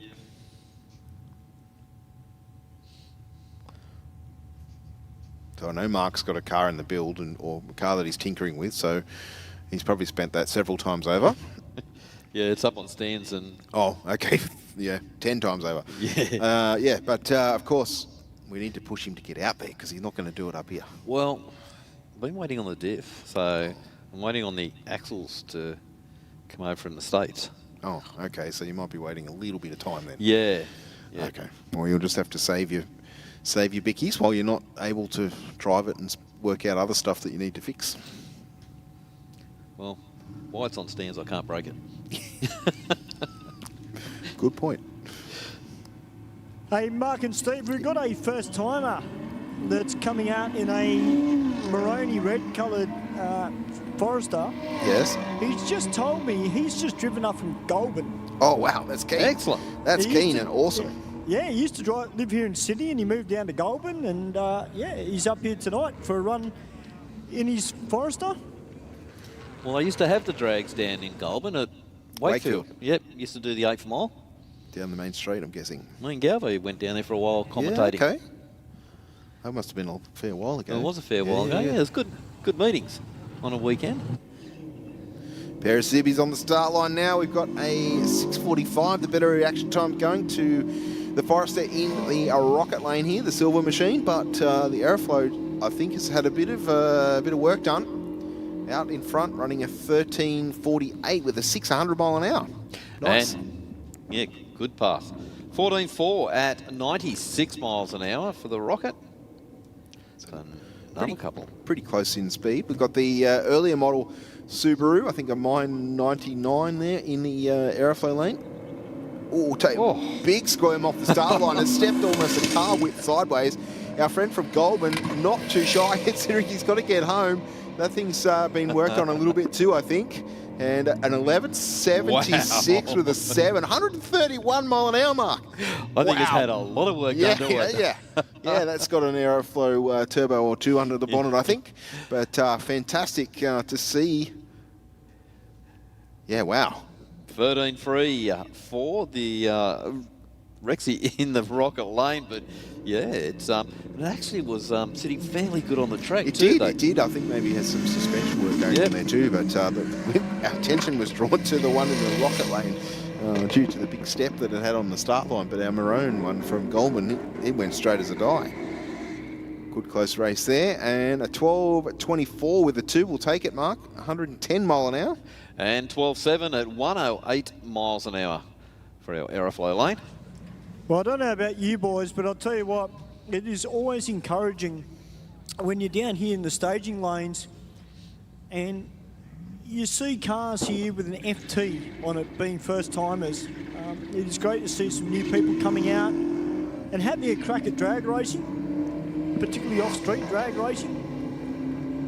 And I'll tell you what, hopefully it won't be the last time that we see them either. And of course, the good thing about it is that it doesn't matter if you're a first timer or you're a seasoned veteran. You crack that 000 and you're the first person to crack that 000. I'll tell you what, there's going to be a handy payout at the end of the night.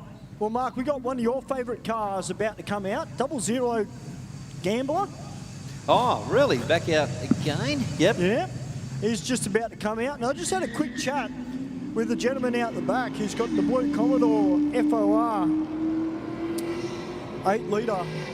He was just telling me, Mark, he's kept the car looking fairly stock, but he's done a full $60,000 ground up rebuild on the car.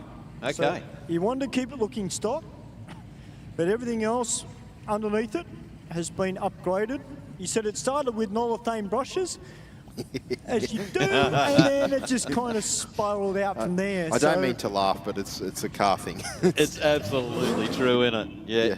I'm going to put chrome wheel nuts on it, and then $60,000 later. You still haven't bought your chrome wheel nuts. Yeah. Yeah, but fantastic to see another car being shown the love and dedication. Yeah, absolutely. Well, the blue Commodore down here, that was out a couple of weeks ago. Yes. Down here in the burnout box, and it run an 11.1.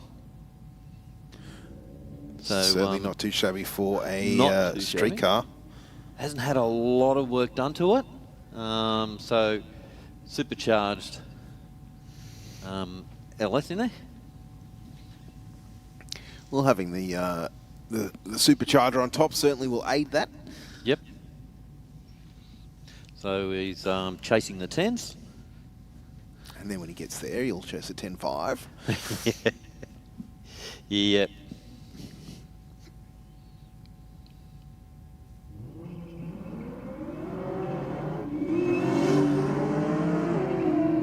So this car virtually had a bit of a body shell change, virtually.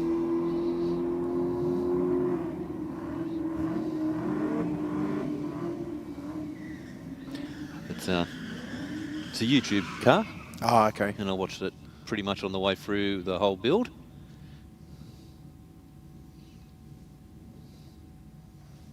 Well, I guess the good thing about documenting what you do, you can help others that Yeah. want to take a similar path and recognise the good and the bad of doing what they're doing. You know, if they do something and they go, oh, well, this didn't really help us, then you know not to spend your hard-earned on the same thing. Yeah, exactly. Well, it's gone out a 1.7 in the 60. Let's see what it does at top end. 10.8, so 127 miles an hour. Definitely on the right track. Yep, so he'll be after a 10.5 by the end of the night. He will. Is he right Yep. there? Pretty much right in the middle. Another Well, 10th and he'll be... He gets that 60 better. Yeah. He's definitely going to pick up more to the Well, top end of the track. there was a slight roll, Mark, just before he left the line out of that car. So you absolutely 100% right, mate. Steve, down here we've got another first-timer in the little Gemini. Yeah, nice. A friend at work's looking for a Gemini to purchase to go to Cars and Coffee and bits and pieces. So try and take photos of the Geminis for him when I can. And they're certainly not a car you see that often on the roads anymore. They used to be everywhere. Absolutely, yep. Everywhere. And some of them, surprisingly, are still pretty good money. Like to when I say good money, they're obtainable to purchase. Yeah. You know, this one, a clean little example. I think it had the Simmons on it, and the Venetians I think I can see in the back window. Got the P plate on the back. Yep. Of course, running that 1.8 Isuzu based engine. Of course, there's a guy up in Queensland that's run like 780s at 190 something mile an hour with one of those in it. Which is phenomenal, isn't it? Like, it's scary. It's scary. Like Steve Sloan is his name. I'm sorry if I've underestimated his times and ETs. It's all done on memory. It's But, super quick car. Oh, it's ridiculously fast. Yeah. You know, I walked up to him thinking he didn't have some twin cam UV motor in it, but you know, he's this trusty put 1.8 litre turbo. And people were pulling the motors out, throwing them away and putting rotaries and you know, SR20s and stuff like. It's insane, yeah. Like no one knew the true potential of that motor. Yeah, no, and this one's just run through a 20-second pass. Yep. But yeah, certainly, I think some spares are getting harder and harder to find. Yes. We did talk to Steve when I saw him last, and I said, "How do you?" Because similar, you know, dealing with old cars, the cast cylinder heads and all that sort of stuff. And we said, "Oh, how do you go with spares?" And he said, "Oh, we've got a selection, and if anything comes up, I grab it, and then we pull it down and say, well, I can use that bit and that bit, and we piece together stuff." But you know, there are times when the spares pile is a bit sketchy in some of the places, but you know, just throw more boost at it and fingers crossed. You know, I mean, I think you know, and the car is a pretty little car as well, a really nice metallic blue. I think it runs Convo Pros on it or something like that. But when I saw it at Willowbank a few years ago, he wasn't running 7, so he's obviously up the boost and you know, assuming grout filled blocks and all that sort of stuff. Because I don't think PRP's making an Isuzu 1.8 billet block yet. No. Well, we've got the panel van that runs out here as well. Well, that's actually, I saw that for sale on Oh, Marketplace. really? Yeah. Okay. Yeah, so I assume it's the actual owner and not some scammer. Yep. But 415 kilowatts of the wheels or something is making, from memory. But yeah, that's a pretty cool little car. Got the weld wheels on it and all that sort of stuff. So yeah, just I'm not sure the reason behind selling it, but yeah, it's up there on price. But you know, you try and build that car for that, and let me know how you go. Yep. And you know it's sorted. Like he's already run. I can't remember what times. I think to the 10s. Definitely. Yeah, he's in the 10s. Yeah. Good side-by-side race there. 0.04 of a second across the finish line. 15.25 with a 5 will take it. 97 mile an hour to a hard-charging 15.21. There's a little bit of top end, but the reaction time just a little bit slower off the start line, and clawed back some ground as the racetrack disappeared. They're the races you like. Yeah. Because they're just, you can see them in the corner of your eye as you're getting closer to that finish line. You're egging it on to get it.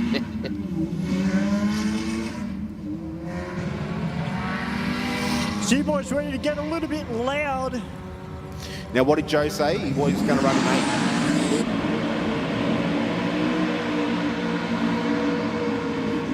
8. Well, Joe was talking 8. We're going to see an 8 out of him, he said. Are we holding him to it? Absolutely.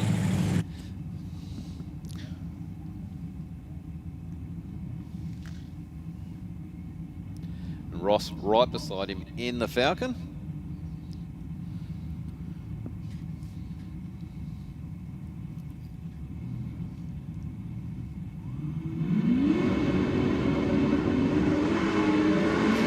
Away 35 on the tree for Ross. Much better reaction time by more than nearly a tenth of a second on Joe on the start line. But the LS Pro Charger 912 with a 3, 153 miles an hour to a 993 with a 6 at 134 for the Falcon. Well, you can see Joe dropped away a little bit in the 60s, only 1.4s. He's usually in the 1.3s, and run a 9.1. So,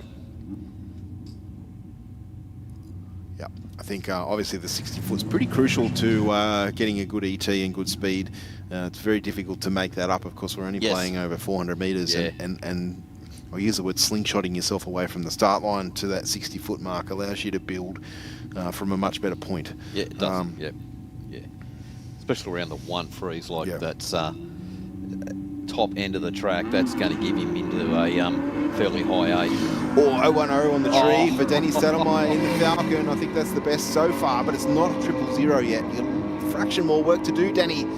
And a 10.13 with a 9, 132 mile an hour for Philip Armstrong in the Aeroflow lane. And 13.5 at 99 miles an hour. Just goes to show you don't have to be driving a fast car to cut a good light. You just need to work out where your car wants to leave and chase that point. Absolutely, yep.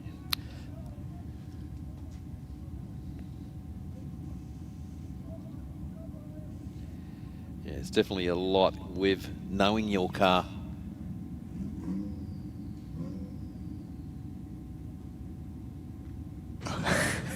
Well, Mark and Steve, we've got a nitrous-assisted 5.7 litre in the rocket lane, taking on the big supercharged 6 litre in the VF. Dominic Peroni versus Brett Starchbury. Brett out with an 09. A little bit better launch this time from Dominic Peroni in the VF and a 990. Yeah, started to close the gap at the top end, did Dominic? Yeah, he definitely run around with miles an hour, didn't he? Yeah. Definitely did, but Starchbury got there first by a bit under 0.4 of a second. Our next pairing up will be our debut Gemini down there. Methanol eating Gemini. Yes. Hungry hippo. Up against the LX Tirana. Big burnout from both cars, actually. As the smoke slowly drifts away here at Sydney Dragway. The Gemini out in front, Mark, and will take the win. 10.46 with a 5, 128 miles an hour. And 12.2, 114 miles an hour for the LX Tirana. Yeah, a lot of smoke coming out of the Tirana, though. And our track crew just going to go have a quick look at that.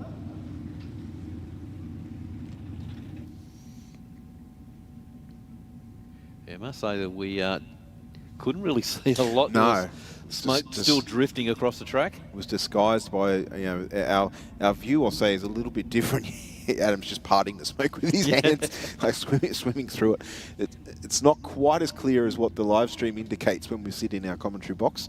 I know that sounds silly, being the camera's just above us, but yeah, it's a little bit more foggy for what we're looking through. And of course, as the night air comes through, we sometimes see like a blanket of smoke just above the shade sails here at Sydney Dragway. Basically the mounds on either side are almost, it's where the air pressure allows the smoke to get to.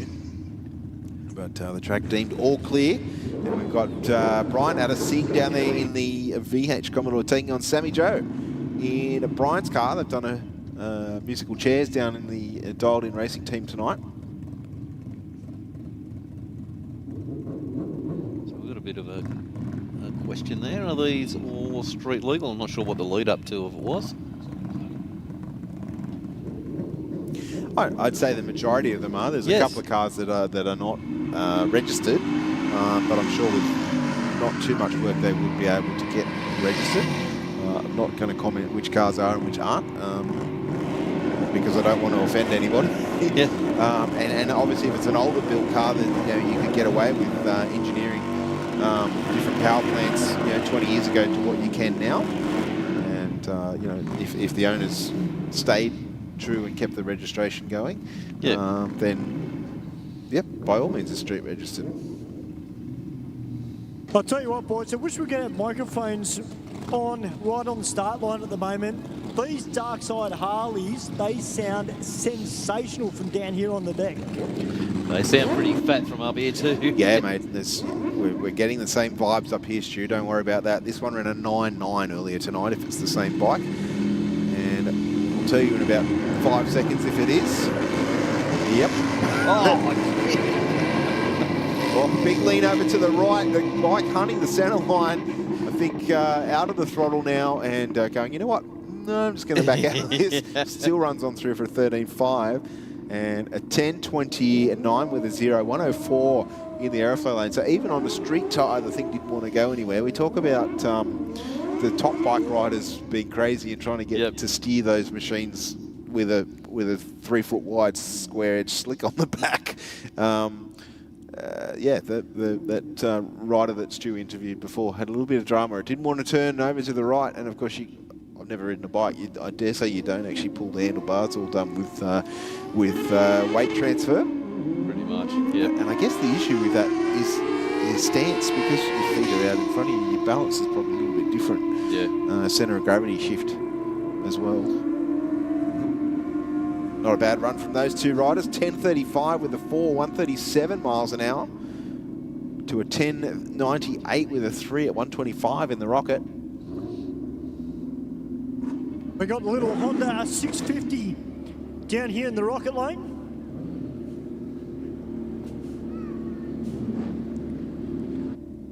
It's a little 650, a baby compared to some of the other street bikes out there. Yes.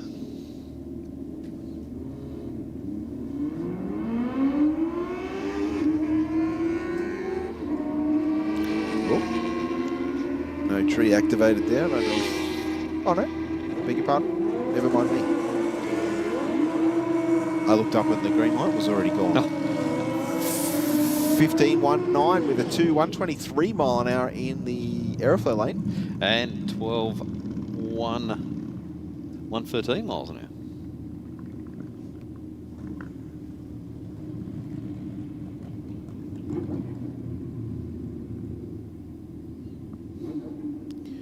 Strong contingent of bike races here tonight. Yeah, it's good to see. Good turnout of bikes, isn't it? Been a little while.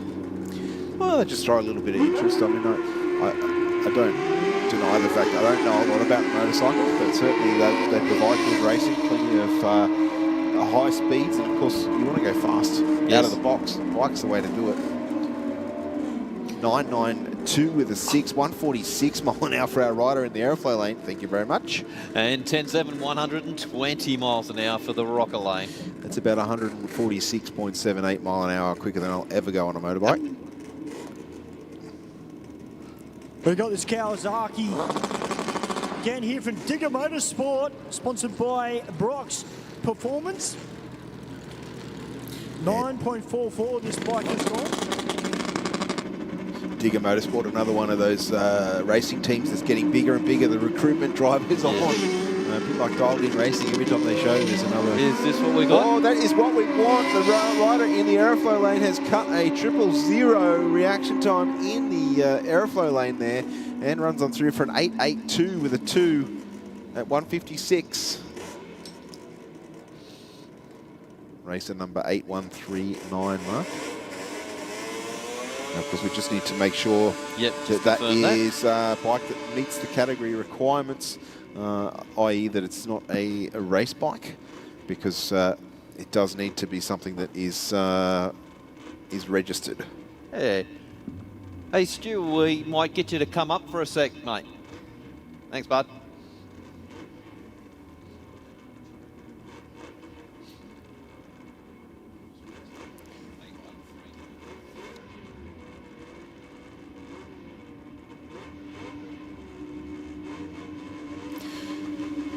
Brett Copping and his brother Shane on the start line. Once again, these two raced each other plenty of times. I think it quads. Oh, 003, Brett just missing out. That'd be his luck, I'm sure. 2 passes later, cracks a 0.0. Of course, his first or worst. And a 1070, 120 mile an hour. And Brett a slowing 14.13. At only 91 mile an hour there. And as you said earlier, he is on the smaller cube bike. Yes. Yeah, by a third. Yeah, 500 to a 750 doesn't sound much, but he's a third smaller.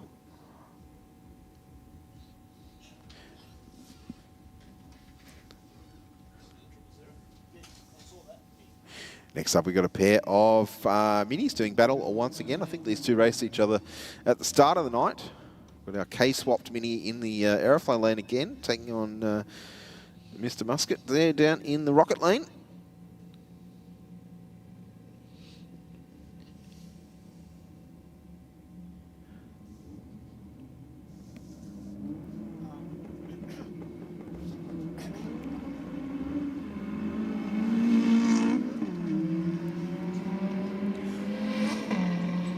A little mini in the Aeroflow lane out in front, running through and will take the win, goes a 12.2, 120 mile an hour now.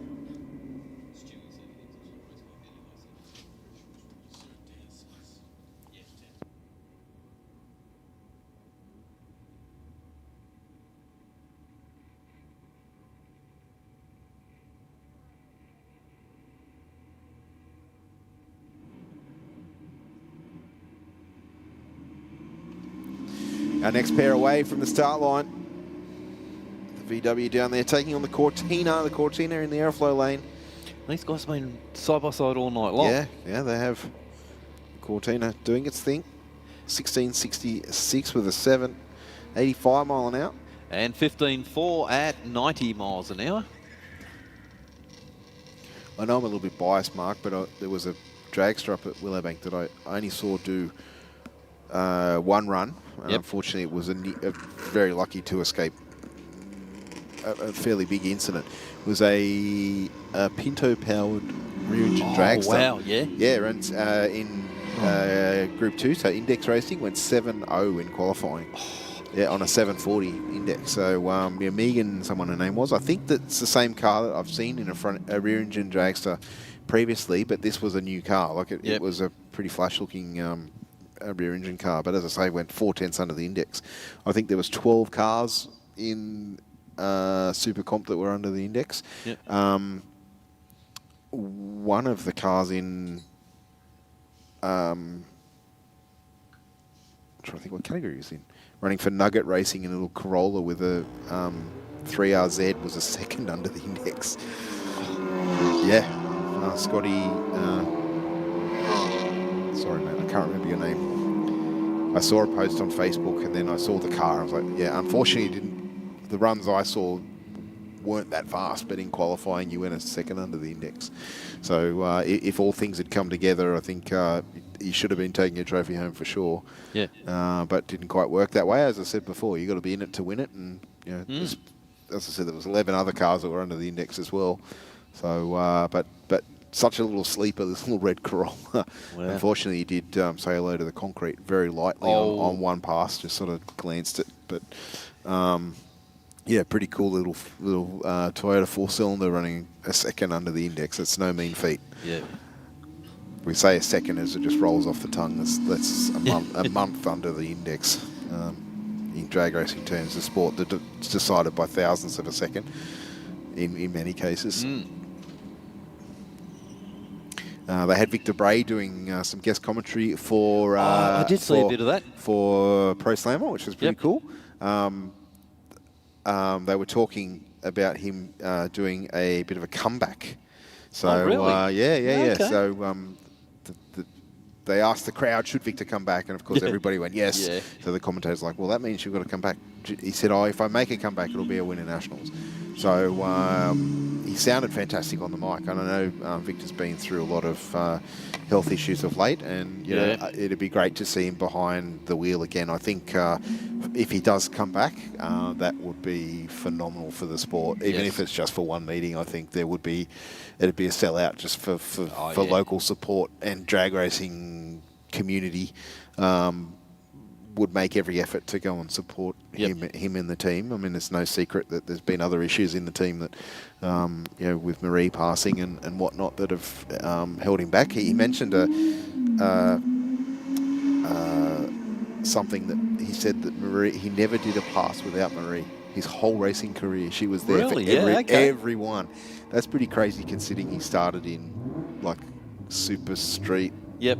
You know, back in the day, you know, and getting all the way up to the top of top door slammer for many years, of course, with the Castrol backing and whatnot. Yep. And you know, definitely a top driver. You know, I'd say if he was to jump behind the wheel now, he's probably, in fairness, a little bit out of touch, but I think muscle memory would nearly come into it. Yes. He'd be back in his element pretty quick, but yeah, definitely a true icon of drag racing here in Australia, and I think the sport would really benefit from seeing him come back, even if, as I say, even if it was for a meeting or two. I'd like to think that he brings that show back a little bit where, you know, we see the big burnouts and that. We saw a few drivers attempt to do the big skids. Yep. But we all know that the fan base, he definitely built his fan base on the big burnouts, rolling through the finish line with John Zapier until he worked out that he probably loses a tenth by doing it. But, you know, you got to do what you got to do, you know? Yeah, exactly. But yeah, that would be pretty cool. I think he said he did have to convince Ben, which might be a little bit more tricky. But of course, Ben's his son. Give the cars back. Yeah, Ben's his son. But he said that Jackson, one of his grandsons, I think he said, is now working in their shop. They must do a bit of race fab stuff. So yeah, they've been tinkering with the idea for a bit. Now, let's just hope, fingers crossed, that something does come together. Of course, these cars are not cheap. And I'd love to think that there's a couple of sponsors out there that will jump on board that. Yeah, get behind them. Yeah, exactly. Get them back on the track for a bit and see how things go. Not 100% sure what our hold-up is right now. With the red lights flashing down there. It might be one of our furry friends. Yeah, sure is. Just down near the burnout. Just in front. Oh, yes, I see him now. I'm really bad at seeing them, eh?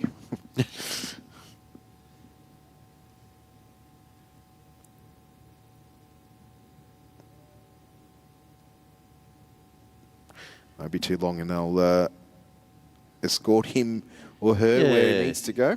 Just convince them back to their spot. At least till after 10. Yeah. Then they can do what they like.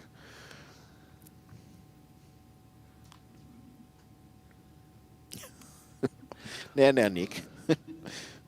You can't say that.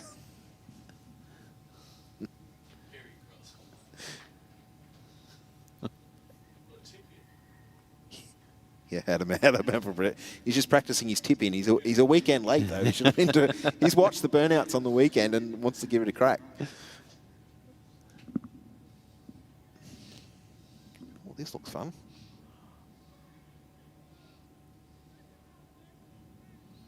Unfortunately, probably a little bit boxed in with all of the extra barriers. Oh, that's all right. Just got to come around and we'll let him do what he's got to do. Yeah.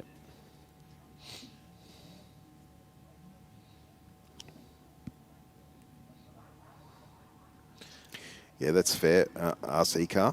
They're a little bit faster than cows. That'd be a bit painful. I reckon we're going to have to start charging him for spectating soon. Oh, good point, Nick. It is boxer night. I like that. I like that. I don't want to box a kangaroo. I've seen a few videos on that. No, I'll pass. They cheat. They use their legs. They do a bit of kickboxing. Yeah, they kickbox. And their reach is a little bit longer than mine. I'll tell you what, boys, there's a red VL sitting just below you in the tunnel.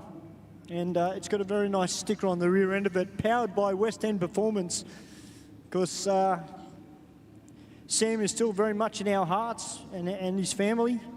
And they're doing a great job keeping the legacy going by keeping some great engines running through West End Performance, no matter if it's for drag racing or burnouts.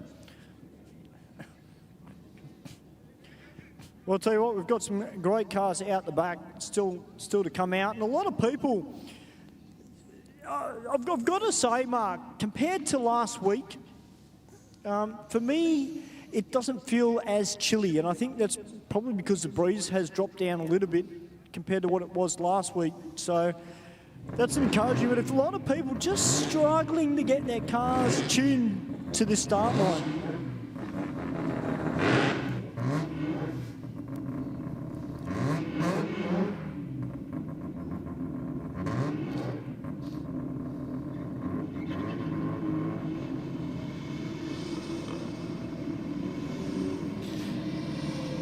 Yeah, Steve, I think what Stewie was saying too, that with the weather conditions out there, they do, like now as the night goes on, the weather changes. Yeah, it's a fine line between making horsepower and getting it to stick to the racetrack. Yes. Yep. And we've said before, obviously a street car doesn't necessarily have the tunability that a purpose-built race car does. Yes. You know, a lot of these cars don't run like a boost controller as such. You know, Yep. they might have a manual, manually changeable boost valve. You know, or even maybe something electronic, but still, look, the suspension is not there to allow them to take adjust the shocks to soften the launch and etc. etc.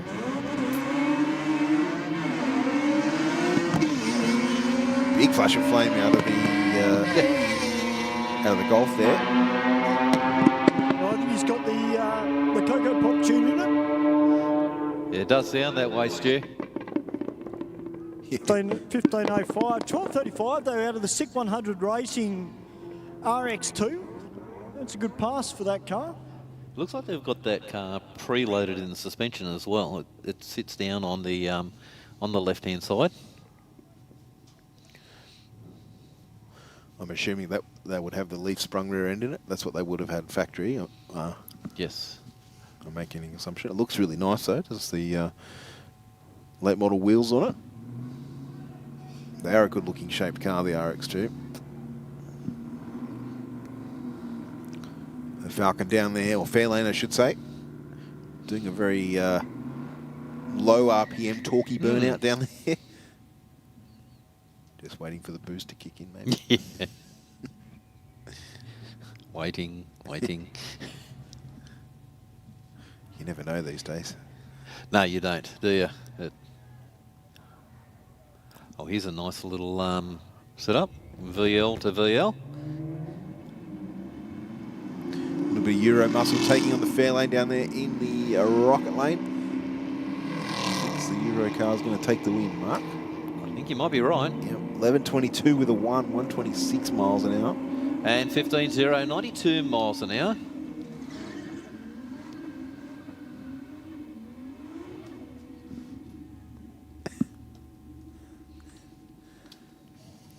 So we've got a bit of a battle here, Mark and Steve. Fennec Performance down here in the Aeroflow lane, and West End Performance in the Rocket lane, both VLs.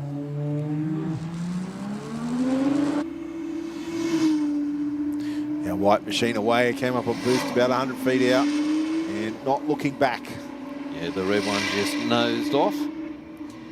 10.96 with a 5, 130 mile an hour for the Aeroflow lane. And 14.8 at 132 miles an hour for the red VL.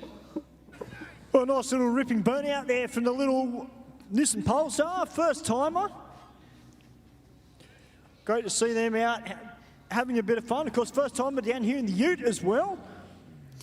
It's what we like to see, young people getting it off the streets and doing it safely here at Sydney Dragway. Pretty even on the tree here, Stu, for both races. I think the Ute's going to stay out in front though.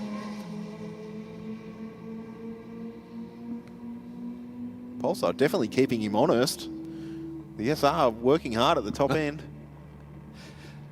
He was catching him too, 85 mile an hour at the top end compared to 84 for the Ute. And a 16.46 with a 1 will take it. To a 16.7. Well, as you're saying, Stu, that come out, have some fun, but the other thing is too, you can put a passenger in your car if you apply to the right rules.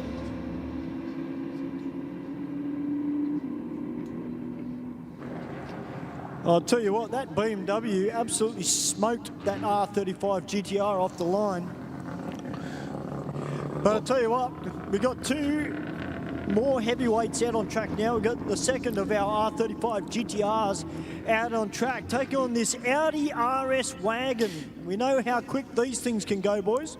Yes, we do. We've seen two tonight. This is Chris Pante in the Rocket lane. Let's see what a little bit of traction, I think, there.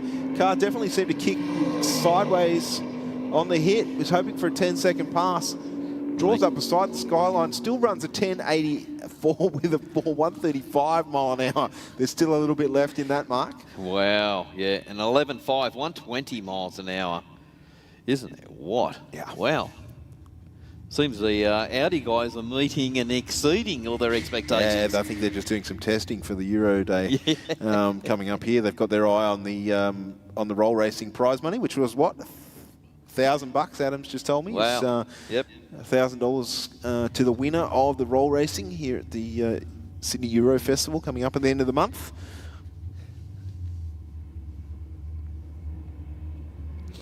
Definitely gone no stops out to get everything done and dusted for this event and have something for everybody. 12.58 with a 4 at 106 for the win there in the Aeroflow lane. And 13.8 at 101 miles an hour. Oh, you got a B class down there. We've got another first timer out here, boys, in the BMW. And another first timer out here in the A-Class Mercedes.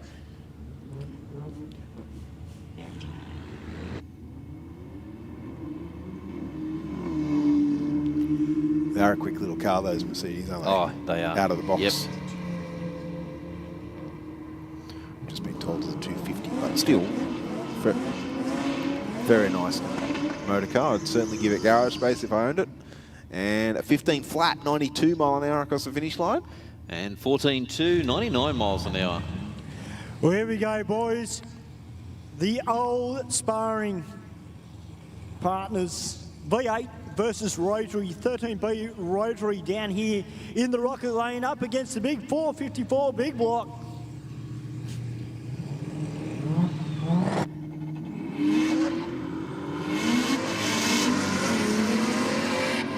American muscle taking on some Japanese muscle. I think the Japanese muscle is going to take this one here, Stu. Pulling away at the top end of the racetrack, 10.25 with a 5 and getting the light, 0.95 on the tree, 142 mile an hour. Mark. Wow. 11.3, 118 miles an hour. That's what I'm talking about, rotor power. Yeah, that thing definitely making the horsepower at the top end of the racetrack. Didn't it? What? Yep. To be brutally honest though, boys, I actually thought Victor might win that race because he's generally pretty sharp on the lights. But great reaction time there from the Rotary, an 0.9 on the tree.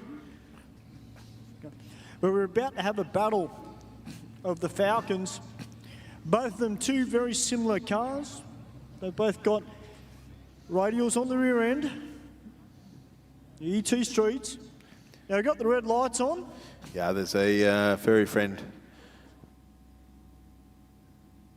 coming up the wall now on the burnout pad side.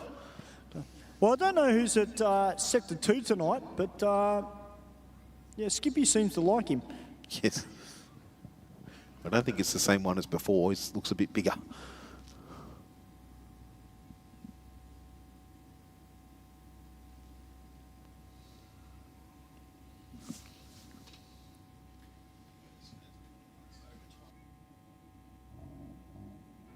Tell you what we'll do, Stu, we haven't paid any bills tonight, so we might throw to our screen from a couple of words from some of our sponsors, and we'll all be back with you very, very shortly here at the Aeroflow Race Reel Boxer Night at Sydney Dragway.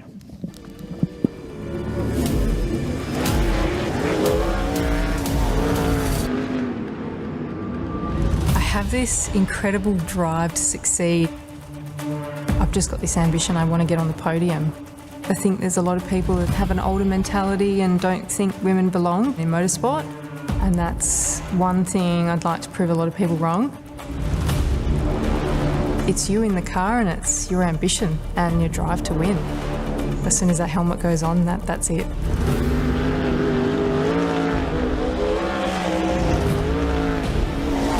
I'm Brooke Newson. I'm a sprint car and outlaw car driver.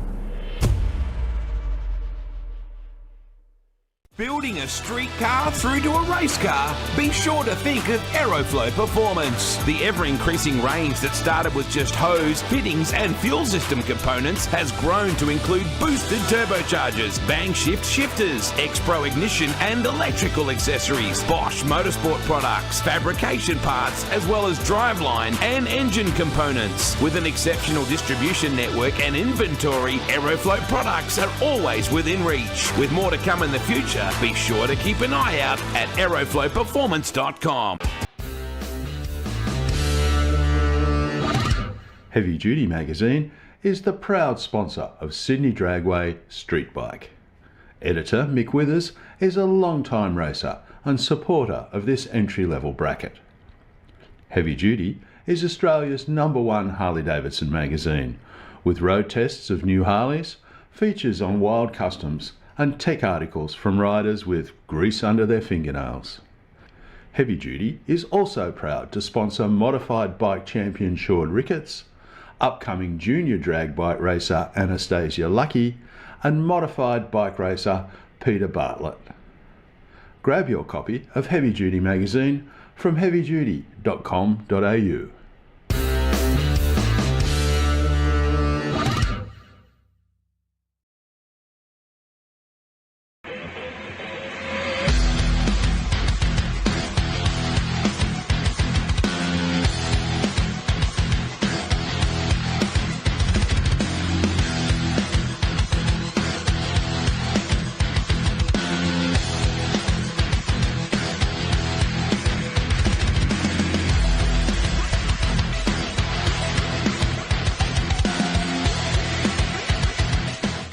Shannon's is giving motoring enthusiasts the chance to win a trip to one of the world's greatest motoring events, the 2026 Goodwood Festival of Speed. Plus, win a new Indian motorcycle Sport Chief. To enter, take out new eligible car, bike or home insurance. Go online or call Shannon's. Hi, my name's Jenna. I'm the team coordinator for Volante Rosso. We're here at Phillip Island where we've got our Radicals and our GT3.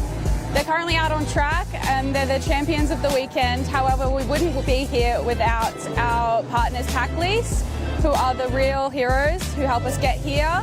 They help us get to any event that we need to go to, including race weekends, media days and track days.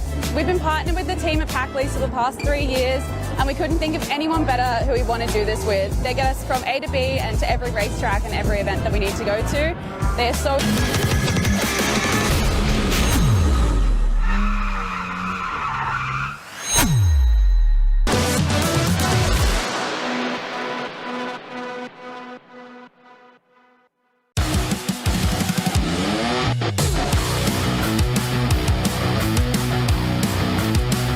Drag racing, it isn't just a sport, it's our legacy. Performance, it isn't just a word, it's our promise. 3 generations, 1 unwavering passion. Speedflow, where innovation meets performance. Proudly Australian, unmistakably world class. Speedflow. Simpson Race Products Australia offers the widest range of safety gear, including helmets, Simpson hybrids, boots, driving suits, gloves, harnesses, underwear, accessories, and much more. Whether you're on the drag strip, circuit, or off-road, Simpson Race Products Australia has all the gear to keep you protected. Built to protect every race, every track, every lap. Simpson Racing Products Australia. For more information or to get some of the best safety equipment in Australia, send an email to sales@simpsonraceproducts.com.au or contact them directly on 0407 108 103 or 02 9545 6662.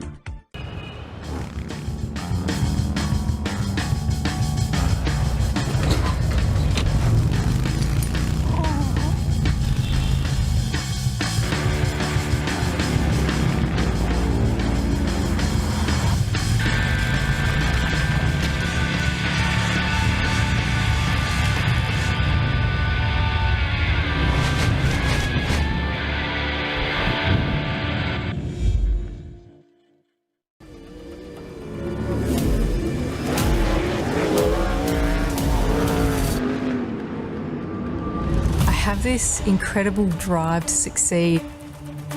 I've just got this ambition, I want to get on the podium. I think there's a lot of people that have an older mentality and don't think women belong in motorsport, and that's one thing I'd like to prove a lot of people wrong. It's you in the car and it's your ambition and your drive to win. As soon as that helmet goes on, that's it.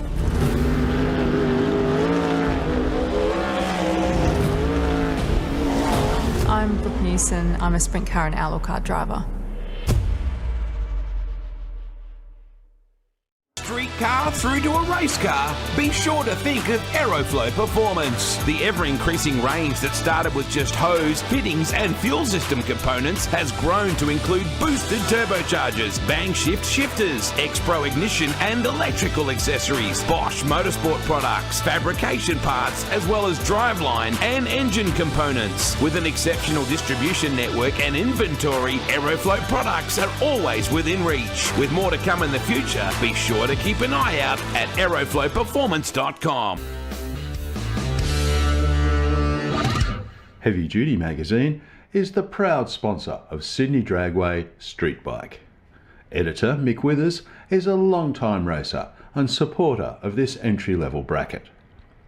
Heavy Duty is Australia's #1 Harley-Davidson magazine, with road tests of new Harleys, features on wild customs and tech articles from riders with grease under their fingernails. Heavy Duty is also proud to sponsor modified bike champion Sean Ricketts, upcoming junior drag bike racer Anastasia Lucky, and modified bike racer Peter Bartlett. Grab your copy of Heavy Duty magazine from heavyduty.com.au.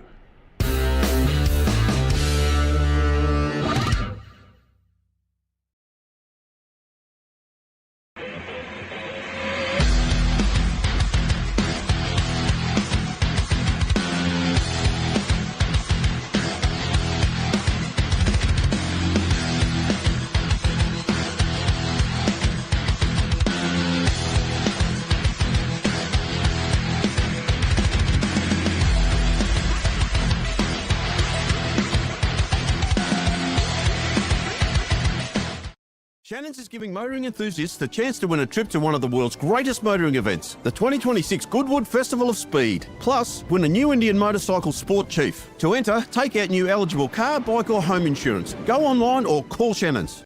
Hi, my name's Jenna. I'm the team coordinator for Volante Rosso. We're here at Phillip Island where we've got our Radicals and our GT3.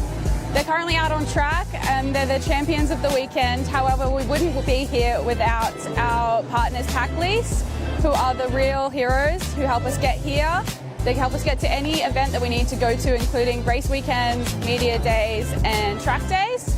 We've been partnered with the team at Pack Lease for the past 3 years and we couldn't think of anyone better who we want to do this with. They get us from A to B and to every racetrack and every event that we need to go to.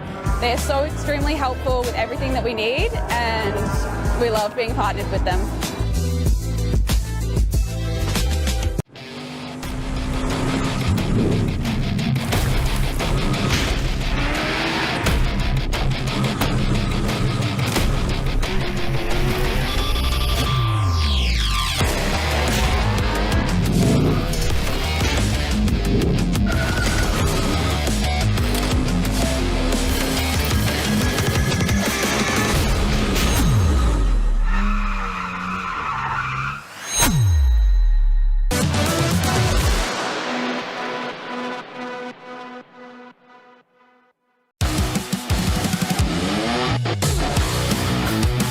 Including helmets, Simpson hybrids, boots, driving suits, gloves, harnesses, underwear, accessories and much more.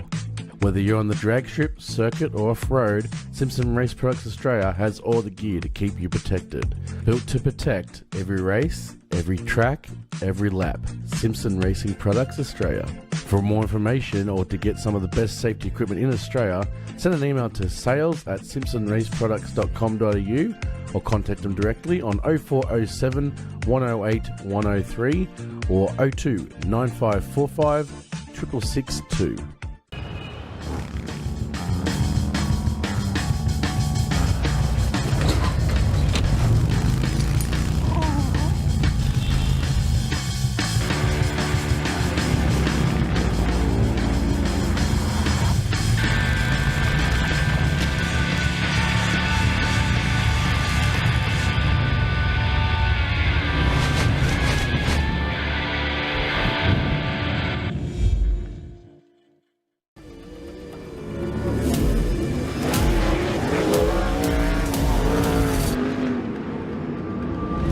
have this incredible drive to succeed. I've just got this ambition, I want to get on the podium. I think there's a lot of people that have an older mentality and don't think women belong in motorsport, and that's one thing I'd like to prove a lot of people wrong. It's you in the car and it's your ambition and your drive to win. As soon as that helmet goes on, that's it.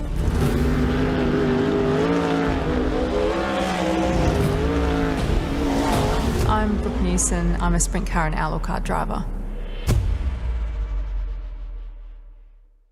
Building a street car through to a race car? Be sure to think of Aeroflow Performance. The ever-increasing range that started with just hose, fittings and fuel system components has grown to include boosted turbochargers, bang shift shifters, X-Pro ignition and electrical accessories, Bosch motorsport products, fabrication parts, as well as driveline and engine components. With an exceptional distribution network and inventory, Aeroflow products are always within reach. With more to come in the future, be sure to keep an eye out at aeroflowperformance.com. Heavy Duty magazine is the proud sponsor of Sydney Dragway Street Bike. Editor Mick Withers is a long-time racer and supporter of this entry-level bracket. Heavy Duty is Australia's #1 Harley-Davidson magazine, with road tests of new Harleys, features on wild customs and tech articles from riders with grease under their fingernails. Heavy Duty is also proud to sponsor modified bike champion Sean Ricketts, upcoming junior drag bike racer Anastasia Lucky, and modified bike racer Peter Bartlett. Grab your copy of Heavy Duty magazine from heavyduty.com.au.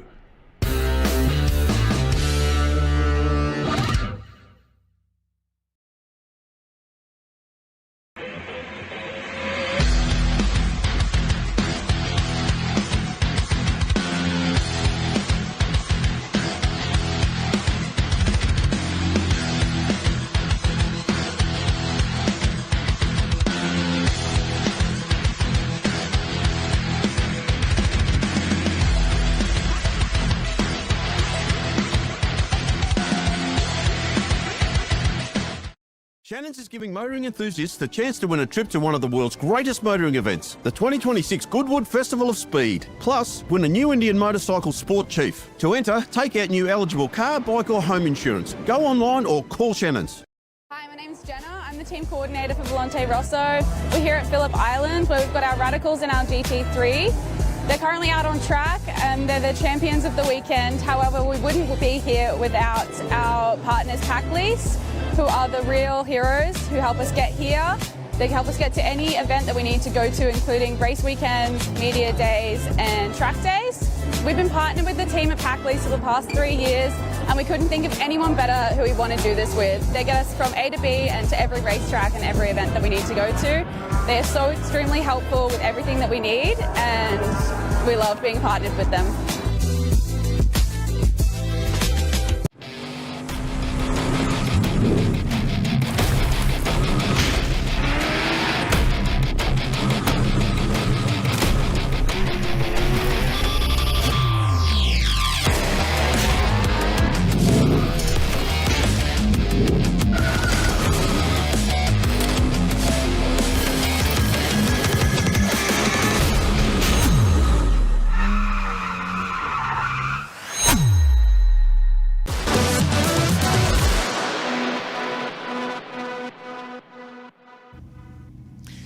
Well, welcome back, ladies and gentlemen. Thank you for your patience. Mark and I and Stu back with you here at the Aeroflow Race for Real Boxer Night.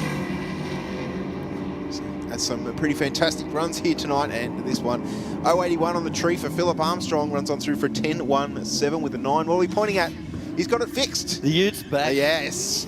And good to see. Brian Addising runs through for 10.93 with a 5, 125.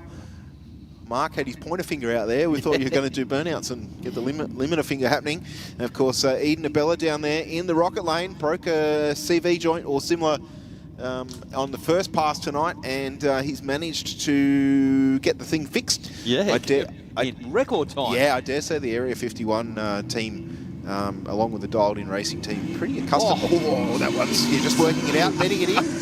And a big hop off the start line, almost wanting to rotate the rear end in the car.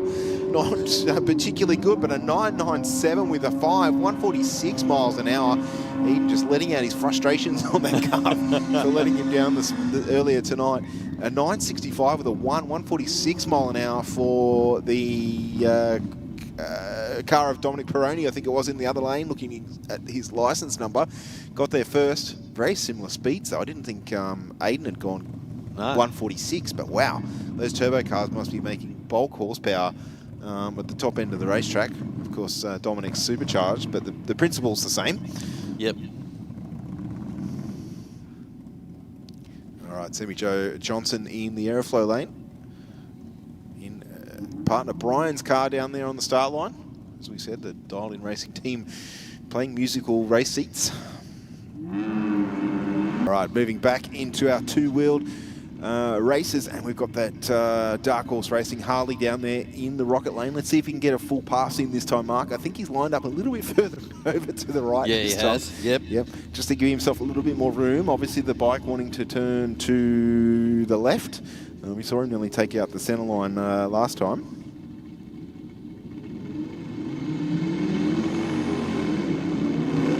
A little bit easier off the line as well. Yep. But look at it go now again over to the left, hunting that half-track marker, and I think, Mark, was he on the unprepped part of the racetrack there, right in the middle? I think we heard the limit of 993 with a 141 miles an hour.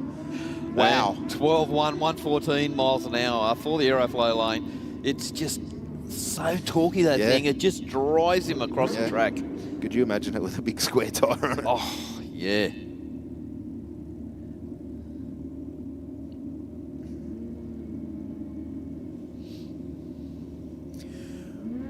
As I said, we saw some very quick extreme bike runs up at Willowbank over the weekend, and I guess the problem with the bike is you see everything. Like, there was a couple of waves and looks, you know, like, as they go past. There was a couple of gestures, which if you want to see them, rewatch the live stream. But maybe done in good fun, maybe not. I'll leave it at that, shall I? And maybe a bit of love lost between them, I don't know. But Damien Muscat in top bike, of course, the country's second bike into the fives. He had a pretty expensive weekend. One run breaking a crankshaft. Oh, jeez. Yeah, so that was, but the crew pieced together the spare motor, then they broke a gearbox, and they pieced together a gearbox. They didn't give up. No question in their commitment to what they were there for, and unfortunately didn't get the results they probably wanted. But certainly, 10 out of 10 for trying. And I think on that run that they've split the crank, it ran like a 6.4 on 1,000 shut off. The other runs weren't so bad. Out of the throttle, you could see the flames a little bit fluttery, and Top Fuel Motorcycle a little bit like that from time to time. They either all go really good, or there's a little bit hit and miss. But I don't blame them. There's pretty highly tuned combinations out there, and they're doing things that certainly they shouldn't be doing. I'll put it that way. Question their thought processes, why not? But certainly a spectacular category of racing.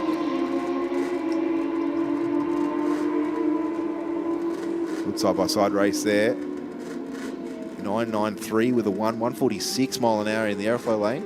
And 10.8 at 139 miles an hour for the rocket lane.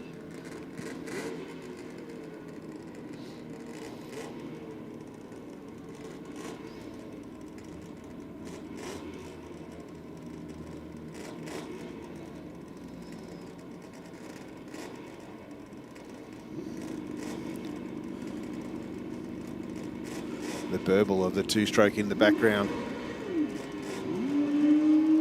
Shane leading the start line there on the 500.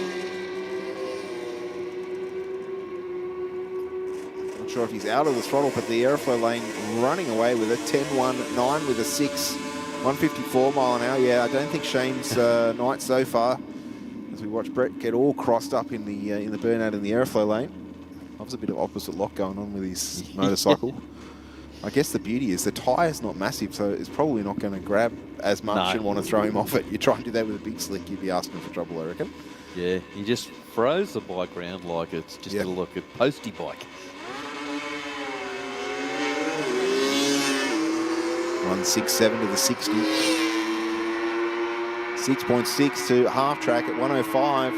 Will he get there? 10.4, 124 miles an hour.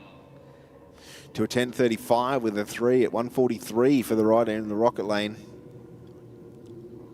Only about 2/10 across the finish line. We got the V-dub up against the Mini.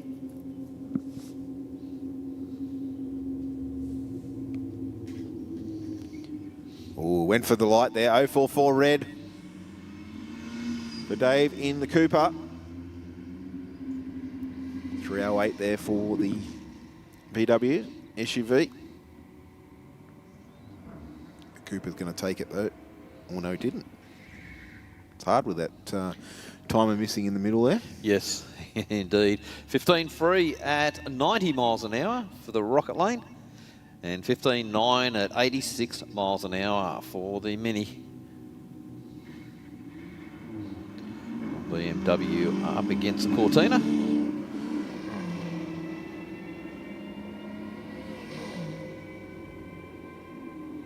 Yeah, listen to the BMW at the top end on the live stream there. You would have heard that through the track mics. Certainly wasn't the Cortina. And a 10.41, 135 mile an hour to a 16.73 at 84 mile an hour for the Cordy. I wonder what the Beamer would do if we just let it go. Yeah. Probably cruise at 200 something k's an hour or more. That's probably Well, that's what they're designed for, aren't they? nearly at that point now. I was probably in fifth gear. Probably had another three to drop in before the converter locks up. Yeah, they're really designed for Autobahn use. And yep. Ooh, BMW there leading this. Or was that the Golf? One of them having a bit of a pedal on the start line. I think it was the Golf.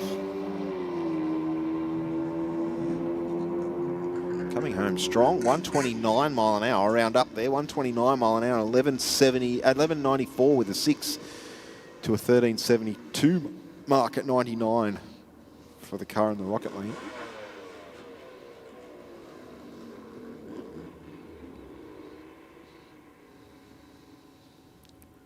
Did I read Subi from Goulburn come back, or did he do a one-shot wonder? I haven't seen him back around again. There's a red car over the back of the white Hilux there. Over here? No. Over the round. What's that red car there? Or that one, or the one to the left? That one looks like a Subaru wagon. I know that. Yeah, or that one. That there. is a Rexy. Later model one. That's the image car for tonight. The poster car. He might well be in the lanes. I don't know, but that was certainly a good run. Justification for coming all the way to Sydney Dragway from Goulburn. Yes. I dare say it would be a bit chilly down there right now. Yep. I think Dad was out in the shed. They live out near Mudgee, as you know. At 10 o'clock on Sunday in the sun, it was 3 degrees. Oh, was it? Oh, yeah. Gee. I was a balmy 18, sitting on the stands at Willowbank. Yeah. Nice pass there for the Rocket Lane, 11.98 with a 7.115. And 17.3 at 79 miles an hour for the Aeroflow.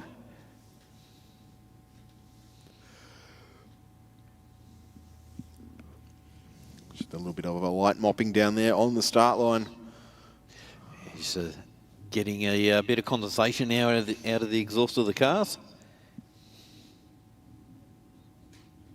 Not noticing the roof being all condensationed up yet, so it can't be too bad out there. I say that as I'm in a nice warm commentary box. Maybe I should ask Stewie when he comes up and blinks and snaps his eyelashes. Who was that? It was National Lampoon's Audrey, and they went shopping for the Christmas tree. You got to love National Lampoons, don't you? Oh, well, you don't have a choice to escape it. It's like a go-to for Christmas Eve. Yes, it is. Yep. 381 light for the car in the Rocket Lane, away first, but the Aeroflow lane with the performance here, 178 to the 60. Pretty stout for a street car. Runs on through for 12.05, 110. And 14.7 at 96 miles an hour. Well, VL Commodore having a bit of fun. The burnout. Oh, and the Golf. Just testing the snap, crackle, pop. It's working well. It's a very special tune, isn't it? Yes. Not sure how long I would tolerate it if it was in my car, but I'm an old man, so compared to that driver probably. Yeah, I couldn't tolerate it.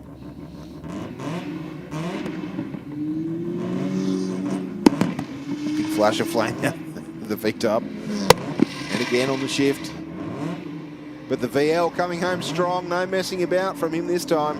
12.18, 133 mile an hour. There is about 0.8 of a second left in the 64 of that car. And 14.6 at 93 miles an hour. Yeah, definitely got to get a lot better 60 than a 2.5.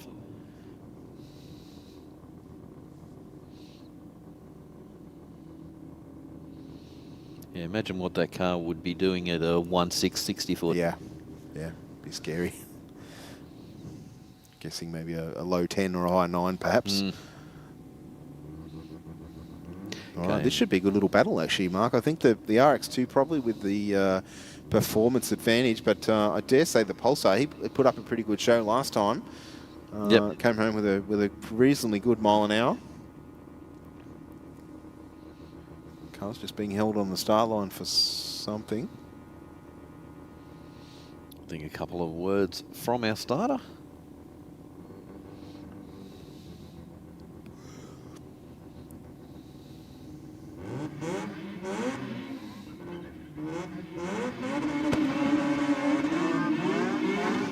Ooh. She's surging the gears. Yeah, a big flash of the shift light, and then again into second, I think. I don't know if he's going to run the pulsar down. Looking over at the cameras, and no, the pulsar got there, Mark, by a fair distance in the end. 16.51 with a 9.85 mile an hour. And 15.8 for the Mazda. And the Mazda lost so much time just searching for those couple of gears. Yeah, once you lose rhythm, it's hard to get it back. Benji gave me some advice when I was racing the Escort, because I've admitted that I'm pretty rubbish at getting gears right. So he said just slow it down and ease it, and I did, and it was so much better rather than trying to smash it through. Trying to bang it through, yeah. Is that in your Cortina? No, the Escort. Oh, the Escort, okay. And a 15.04 with a 4.92 mile an hour there in the Aeroflow lane will take the win. And 16.6 at 82 miles an hour for the Rocket Lane. Yeah, no, the Cordy's only got 4 gears. I don't go second to fifth. All the way to fifth. Yeah. Yeah, followed by some choice language. And cruise on through. It's just practice, Mark. I've come up with a device to stop me from doing it. I just need to finish making it. It's an automatic. No. It should be. A manualised automatic. No. It's a no 5th gear selector device. Oh, is it? Okay. It's like a lockout. It's primitive, but it should work if I don't break the stick. And a 13.15, 106 mile an hour will take the win. We've got the Mercedes-Benz. And any idea? I think it's a Beamer. I can't. Yeah, sort of pretty much myself. I think it's a Aero? Beamer. Aero lane, Mark? Adam? Yeah, I think you're right. 2 Series Beamer.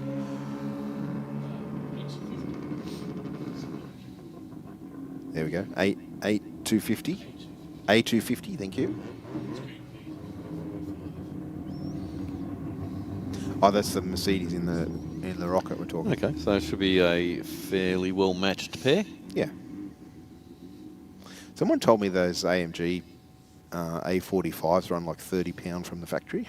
Oh, jeez. Is that true, Adam? The AMG, like the A45s, run about £30 from the factory. Yeah, wow. It's factory. Yeah. Okay. Yeah. Still, Yeah, bit north of 30 pound, Adam tells us. So where do you go if you want more power? Bigger turbo. Yeah, real big. Yep.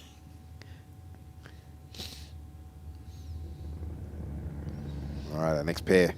Rolling virtually straight into stage. Pretty even off the tree, these ones. But the rocket lane here with the performance. Getting away from the start line nicely with a 186.60. Of course, the 60-foot, that first timing block we see past the Christmas tree. An 11.19 with a 126 mile an hour takes it. And 14.5 at 95 miles an hour for the Aeroflow. Well, Falcon up against WRX.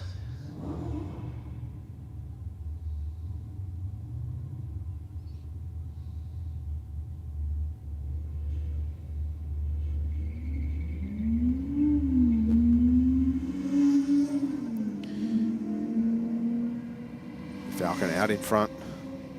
068 on the tree. There's Wise. Picked up a bunch on the start line. Yep. 13.93 with a 298 mile an hour. And 15 free at 93 miles an hour. So the Skyline wagon up against the Audi.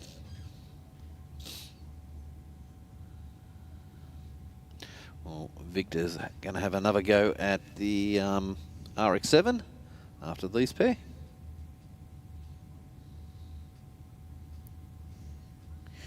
Good night, Gypsy. Thank you for joining us. One of our regulars here on the stream.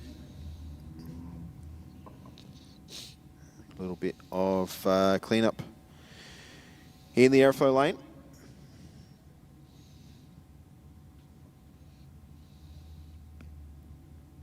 Early model Pulsar wagon down there.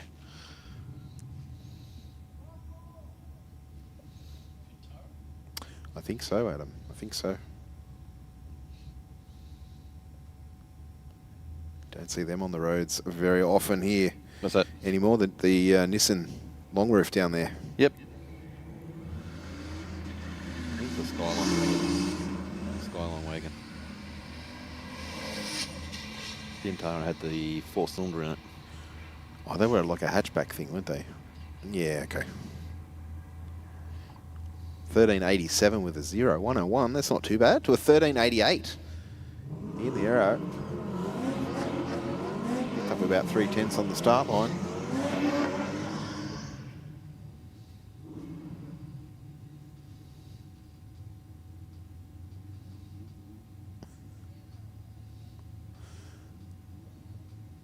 All right, I think Victor wants redemption here. I think this little Mazda ran like a low 10 last time, so he might have a little bit of a battle on his hand, unless he can crack a 000. He's got to cut a super but good light. But from memory, the Mazda was pretty good. Oh, they're pretty even. The Mazda has it again. The 60 for the big Chevy, better than the Mazda, but see ya. Yeah, top end. Yep. No way. 10.4, 138 miles an hour. Yeah, to an 11.36. So it's about a second that big Monte Carlo has to make up. I wonder if Victor will come back next week with a 400 shot of nitrous or something fitted. And of course, Victor's other car is a wheel-standing Tirana. He doesn't need to prove himself here. It's all about having a bit of fun. And I dare say he's chasing that the jackpot to spend on his race car. Yeah.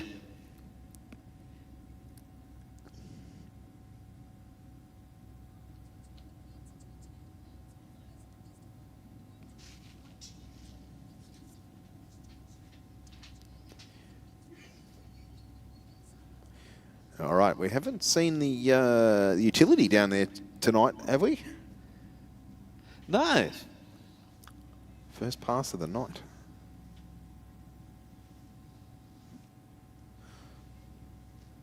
Had a pretty good roll-up of cars down there in the staging lanes all night tonight.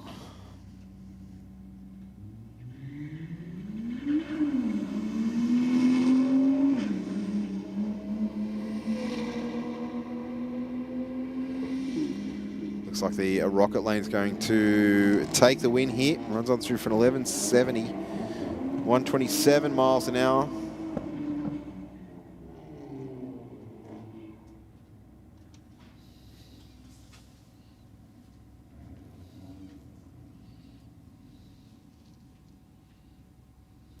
Can I have a car moved down in the pit area, I'm assuming, ASAP? If you drive an Audi Q7 with the number plate DGE33M, could you please move your vehicle? I'm assuming you are blocking someone in. That's an Audi Q7 with the number plate DGE33M.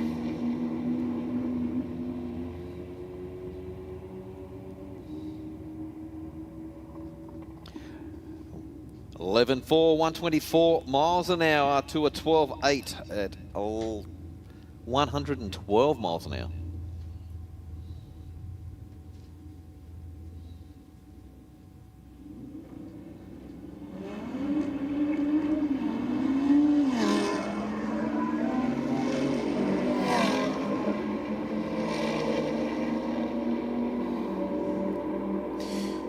.11.06 with a 4, 126 mile an hour to a 10.30, 136 mile an hour. Oh, did you just say we're swapping to the Pro Tree? Okay. So for the last hour or so, we'll be dropping all the embers in one go. So if you've got launch control, that'll be good. If you don't, that's okay too. We'll see how good your guessing game is. Don't be disappointed. We have had a couple of people win the 000 on a Pro Tree. One was in a Hilux, I think, from all memory, if my memory serves me correct.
Our first pair in the Pro Tree goes a 3.95 for the Audi in the Aeroflow lane, gets away first.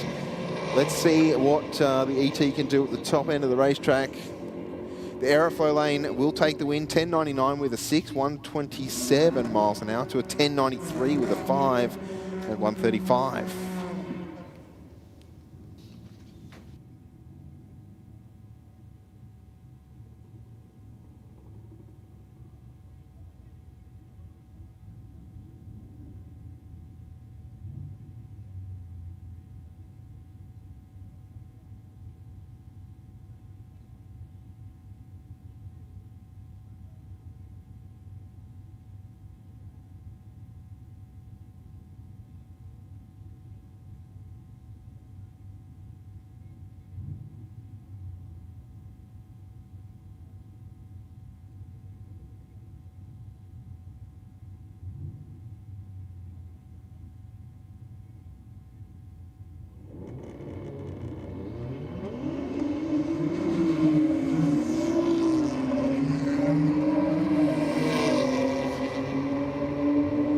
one a little bit closer, Mark. It looks pretty tight across the finish line, 600s. That is pretty close. We were going by eye there, 11:39 with a 9 to a 10:83. Obviously a big difference there in the reaction time. We are going pro tree, and if you haven't seen that before, that means we're all ambers, flash once, and you're gone. That's it. So just like the pro guys do, top fuel, pro alcohol, top fuel funny car, pro bike, pro stock, all of our professional categories, they race on this format where there's one flash and it's first to the finish line. Yep, absolutely. You blink and it's over. Yep. Well, 13-1 to a 14-7.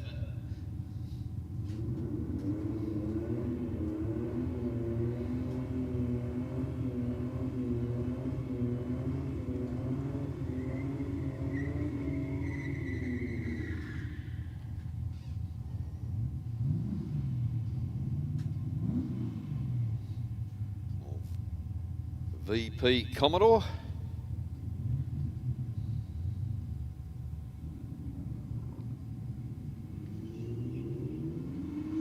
Not a bad light for the Aeroflow lane on that pass.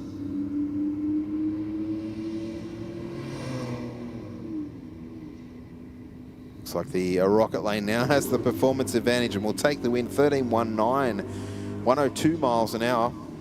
And 16.0, 85 miles an hour. Well, the LH Tirana, the G-Pack. Probably a little bit outgunned here with the Audi, I dare say, but we'll see what happens.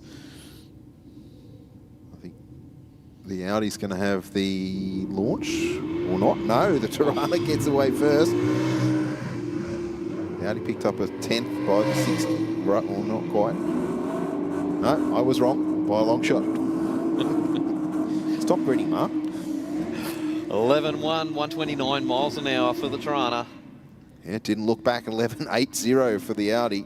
Audi with the better with the slower ET, beg your pardon. She didn't get the Tirana off the line too bad, seeing No. the manual. Yeah, no, he did. Did a good job.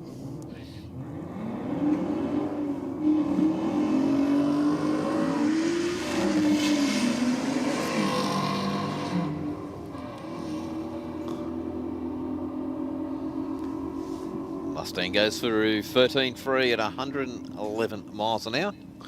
And the Aeroflow lane there, 15.19 with a 9, only 58 through the finish line.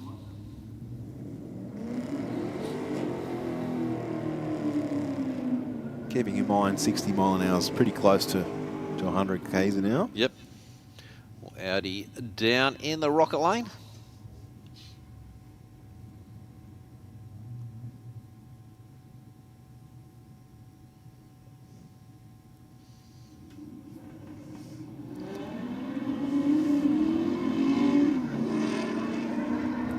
Yeah, the Commodore with the better light there by a fair bit, but the Audi driving on past. 11.93 with a 7, 114. And 14.8 at 96 miles an hour. Yes, Nick, you're right. The Pro Tree is fun, but it is tricky to get the timing of the leave correct in that a lot of the street cars just don't launch hard enough. Like we see the pro cars, they're doing sub 1 second, most category, even pro stock now, sub 1 second to the 60 foot. So naturally leaving very hard off the start line and can react to that first light and still cut a good reaction time. But in your street car that's running 11s or thereabouts is pretty hard because on a full tree where it counts down, you're probably leaving somewhere around when the second light's coming is on or coming out, depending on how hard at 60 foots. Yeah. So you lose that countdown, if you like, to when you're leaving. So if you're driving I'll say a slower car, you're basically guessing the leave point. Yeah. Which is not easy. Pair of Subarus out on the racetrack. Oh no, he's our friend from Goldman. He's still here. Good to see. Subaru in the Aeroflow lane, out in front at the moment. Oh, just pipped at the post by 2/10. The Rocket lane takes the win, Mark. 13.48 with a 0 at 101.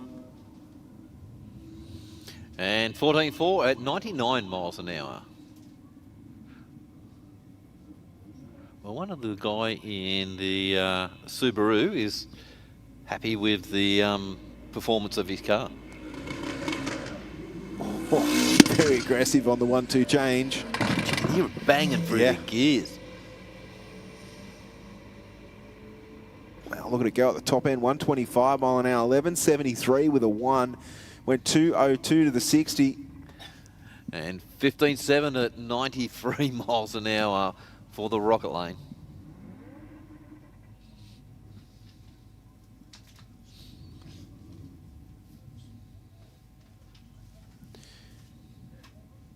Another pair of Subies out there. See the warm air vapor being left behind on the launch now. But the Rocket Lane's chasing him down. I think he's got, yeah. Oh.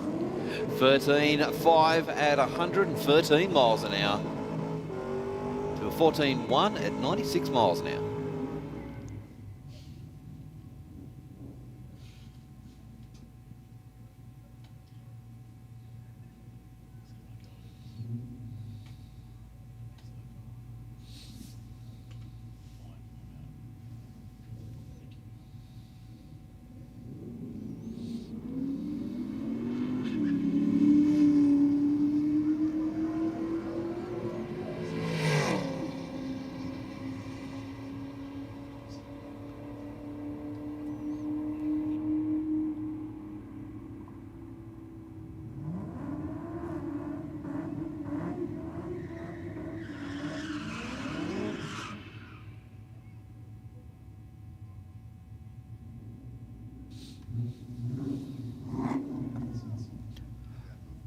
Commodore up against the Subaru.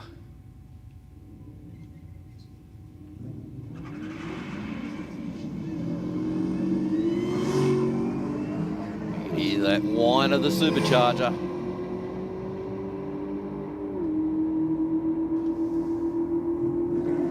.11.8, 127 miles an hour. A little bit off to his previous pass.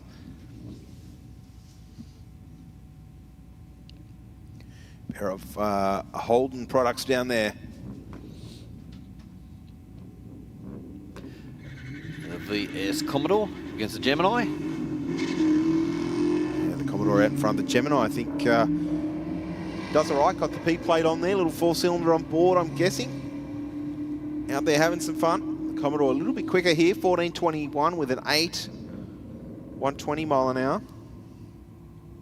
And 19.9 at 67 miles an hour.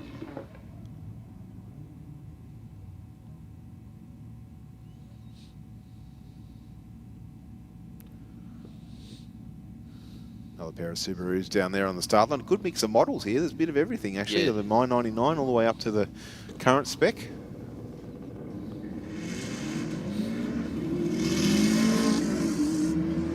Rocket Lane. Nice leave, but the Aeroflow with the performance gets around about 1,000 foot, runs on through for 12.57, 111 miles an hour. And 15.0 at 96 miles an hour. VF Commodore up against the Falcon.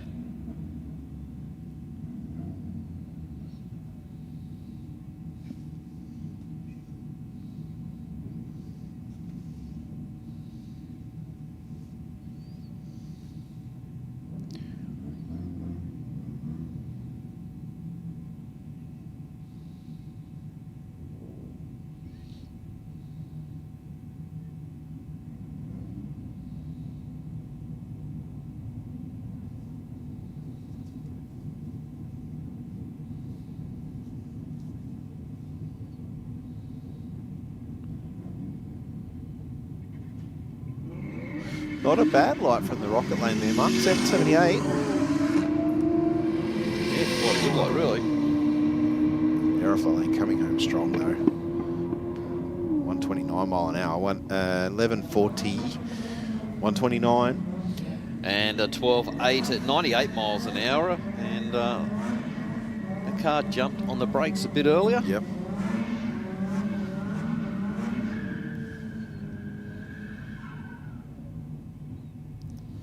Big burnout from the car in the Aeroflow lane down there. I think it's a VL.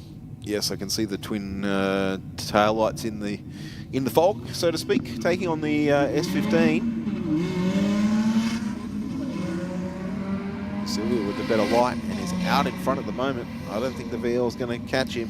Nah, no way. 12.67 with a 3, 107 mile an hour. And a 15.6 at 87 miles an hour. Yeah, definitely. Rocket Lane had that one well and truly wrapped up.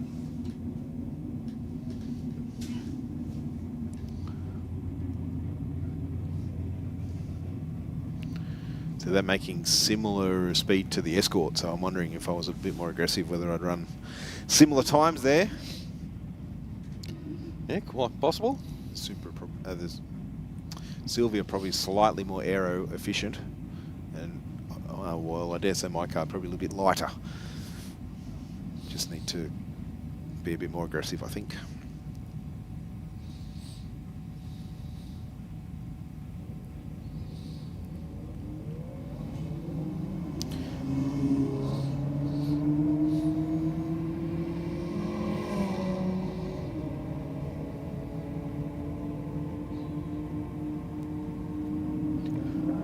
Well, 14.2 at 100 miles an hour, 160 Ks.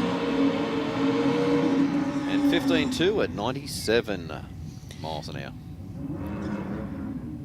All forward battle on the start line. We have two very experienced racers down there at the moment. Danny Stadelmeyer in the Aeroflow lane. So manually shifted AU Falcon.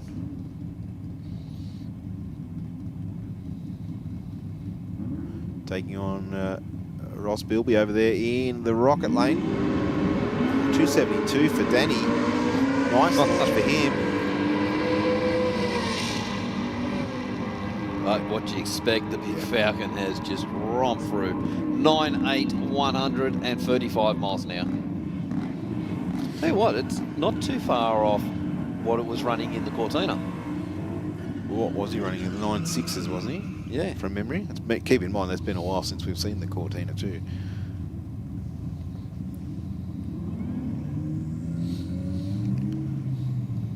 Dominic Peroni and Brian Adesing on the start line. Adesing in the VH. Dominic in the HSV.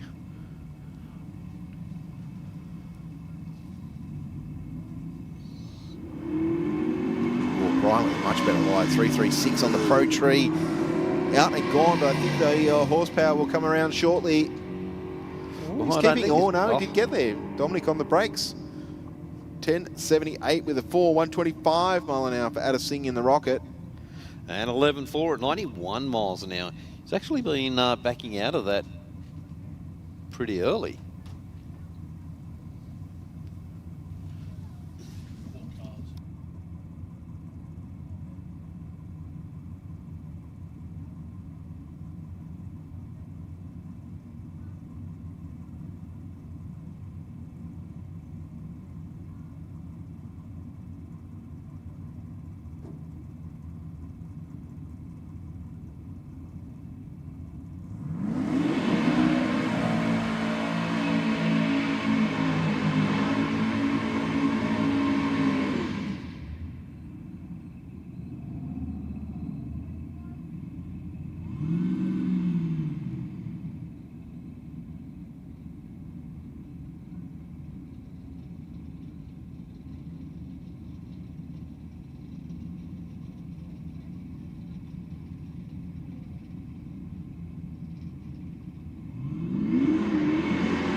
I don't think it's Sammy Joe's weak mark. I have a feeling that she might have broken something in the drive line there. We haven't got Stu down on the start line to give us a bit of feedback down there. Or well, she's driving the car around.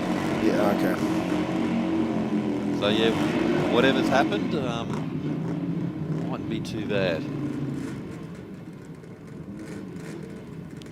I think pretty familiar with the sound of the CV joint, unfortunately. She's cracked a few, both in her red car and I think the first time she drove Brian's with the Nitro, she did an axle on the start line. Well, I don't mean to laugh. I certainly don't mean to be negative. Their passion for the sport in the street class is second to none, and awesome credit to them for coming back. Well, I think they virtually carry drive Yes, carry spares. Well, obviously Eden carries one or two or three. I'm assuming that there's a left and a right because that'd be too easy if they're all the same. Yeah. Yeah, it would be the first time that team swapped a CV joint at a race meeting. Yep. Although, unless they have to drive the car home, I don't know if I'd worry about it tonight. Nah. No, but in all seriousness, their commitment to the street, super street class in championship drag racing and local track and our street meets is unquestionable. Here every week, as long as they've got a car going, and even if they don't, they make it happen. Yes. By swapping seats and moving things around. So, awesome to see. Back into our bikes, we've got a two-stroke running down there. Brett Copping, 10.58 with a 123 miles an hour. And 10.9, 120, 25 miles an hour also.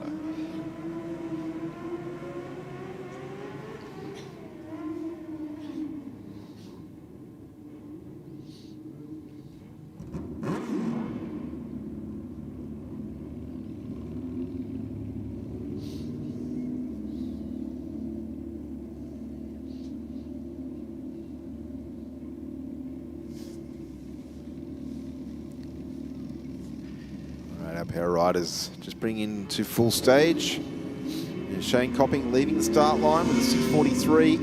Rider in the rocket lane, 3:55 out there in front. I dare say it's going to stay the same. And we'll take the win light at 12:07 at 125. And 14.1 at 91 miles an hour.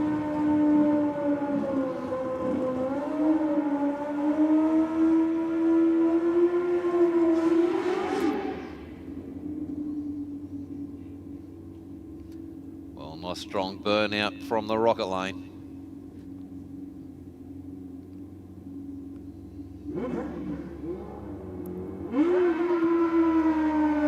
Not a bad lead, 4.80. 1.9 to the 60. Searching for a gear. Yeah, it does a little bit sound like a clutch, but 11.5, 124 miles an hour. Guessing they're only a small diameter, so if they do runs back to back, they might struggle a little bit. You get a bit hot, a bit slippery.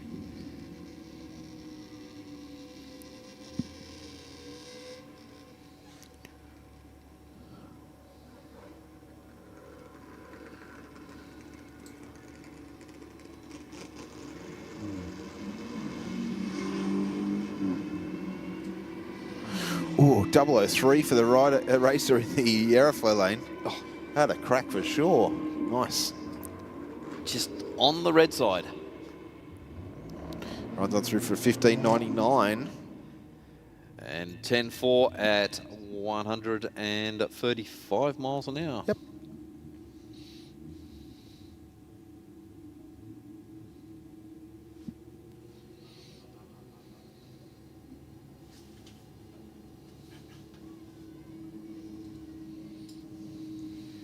Tell you what, this little Cortina down here, it may not be the fastest car, but I'll tell you what, he is out here just about every week, and it's consistent.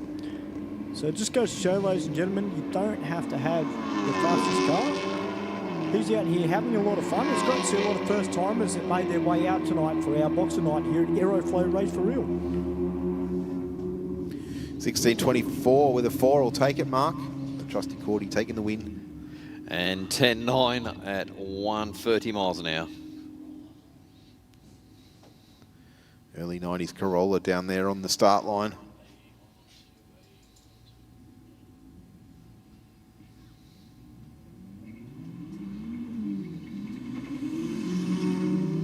Oh, I heard a little bit of axle tramp or something. Rattle. Something that wasn't particularly happy there, I think, in the rocket lane. Yeah. And the Corolla takes it 15.02, 102 mile an hour. Yeah, I think you're right, Adam. We're guessing that's the Sportivo, the turbo model that they bought out.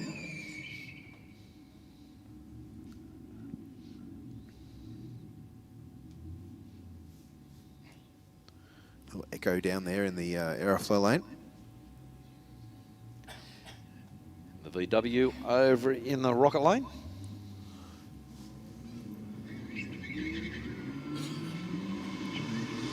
The Echo with the better light.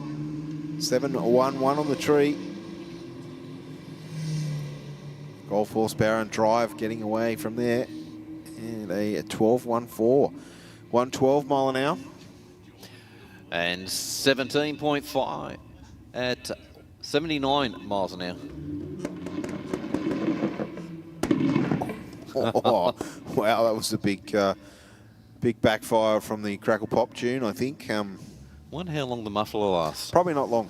We're not doing that anyway. Yeah. So VW against VW.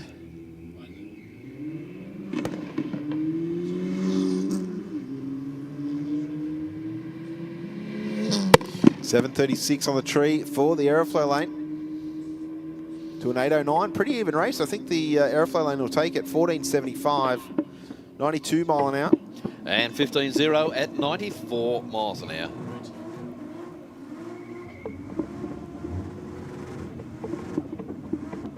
Here's the VL turning the car to the left just to make sure our viewers in the start line get a full lung full of smoke. Yes, yeah, nothing like sharing it around. Yep, make sure they go home covered in black.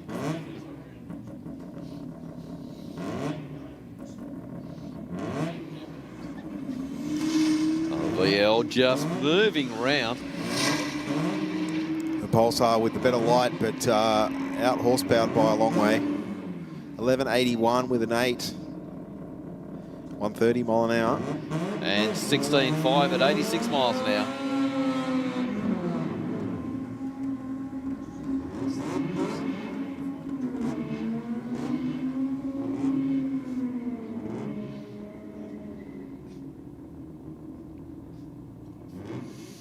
Falcon Ute down there. Up against the Mazda.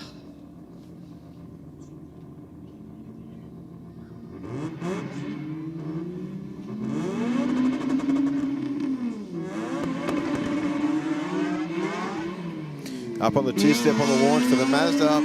Shoots a flame out the pipe. Tell you what, I've been very, very impressed with SIP 100 racing, boys. Of course, I'm very fortunate to be able to come out to some of our private test days. I did mention earlier about the little 1200 that comes out. It's manually shifted, and those guys doing a great job in that car. But they've also got an RX2 or RX3 yellow one that comes out, and those guys are just going gangbusters. Both of them run on radial tyres. Yeah, that one ran like 8.2 or something, wasn't it? The GDR Festival. Yeah, I think that's if that's right. the car you're thinking. Yep. No. Yeah, it certainly did, Stu. I couldn't Sure, remember the time. sure that was the time I saw on Facebook, and then he drove it home. Yep. I wonder how much fuel he used between here and the gate. Only a little tank in them Mazdas. They were running E85 Yeah, too. it's even worse.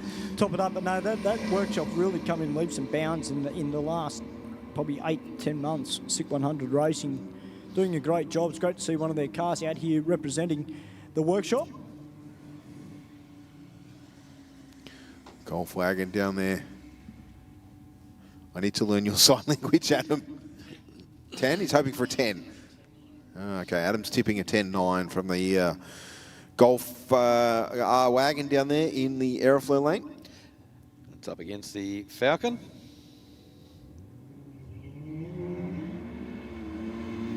One line to the 60.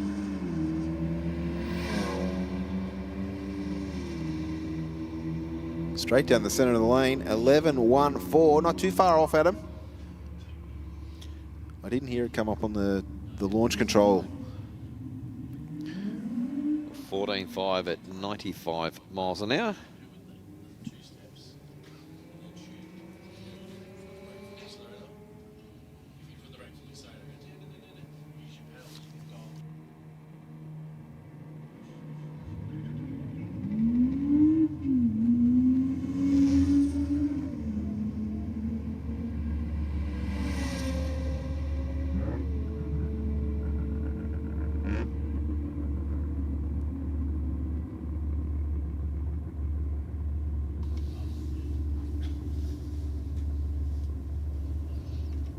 I think our competitors are getting the handle on this Pro Tree. The average reaction time definitely dropping down, Mark. Yep. Mercedes drive it down there in the rocket lane once again. Definitely turning them around quick, smart. Yeah, 2 first-timers down on the start line.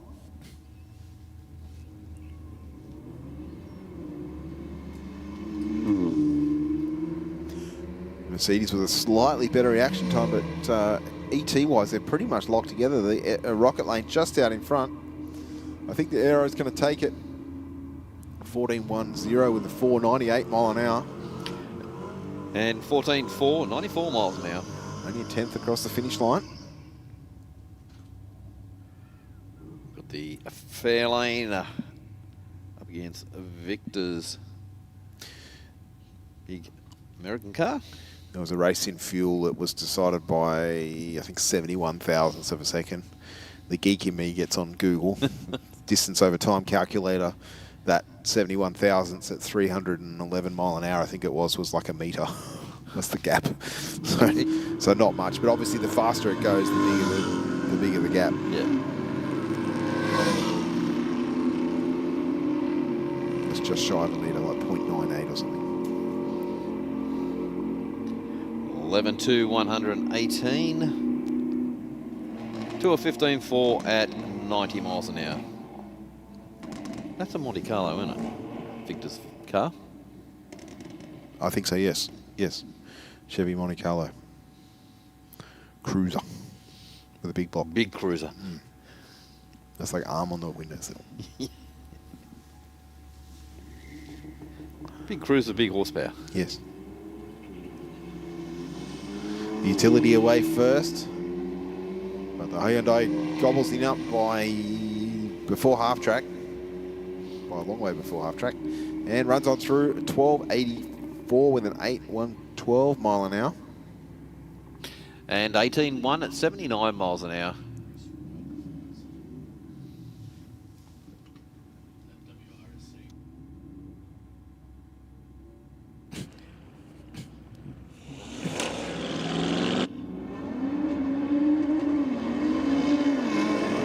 Audi in the rocket lane running for West Ryde Service Centre.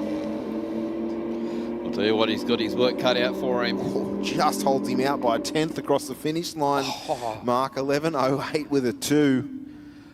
To a 10.1 at 139. Like, that car is just knocking on the door of a 9. Yeah, definitely got the much better jump on the start line and stayed in front, but only just, as I say, a bit over a tenth on the finish line.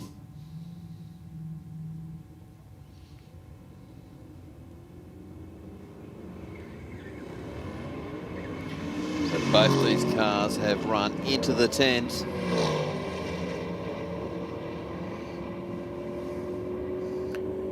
.10.39 with a 0. 1.37 in the Aeroflow lane. To a 12.71 with a 3 at 1.05 in the Rocket. So definitely not the best run for the car in the Rocket lane, because it has run a 10 tonight.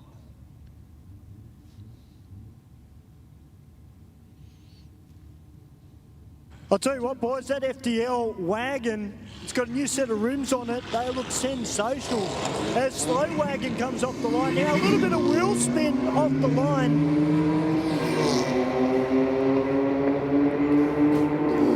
Dimitri in Slow Wagon. Oh, it doesn't take the win.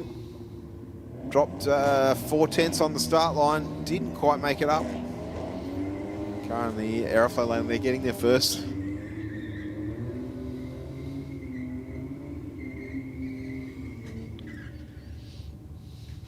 The 92 exec, the Commodore. Got the trusty V6 on board. Big block, 3.8.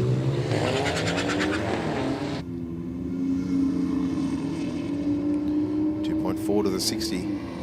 The Rocket Lane 2.0 to the 60.